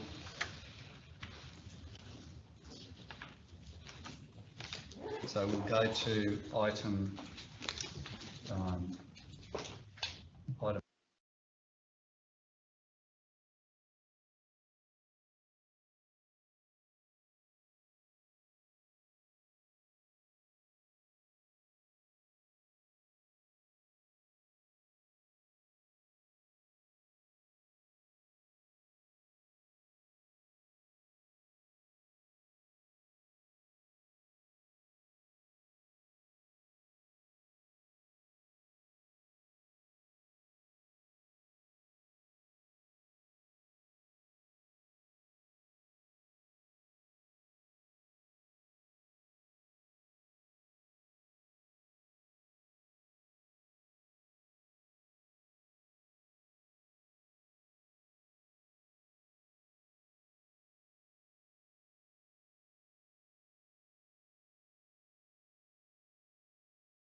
Okay, item 16.1.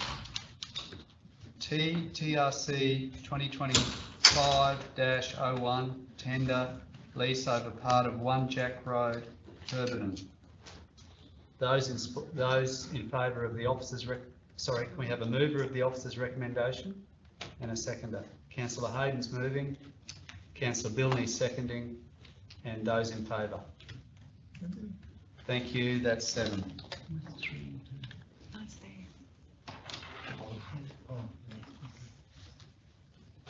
Okay, that brings us to 16.2, TRC 2024-03, extension of contract, supply of cleaning services.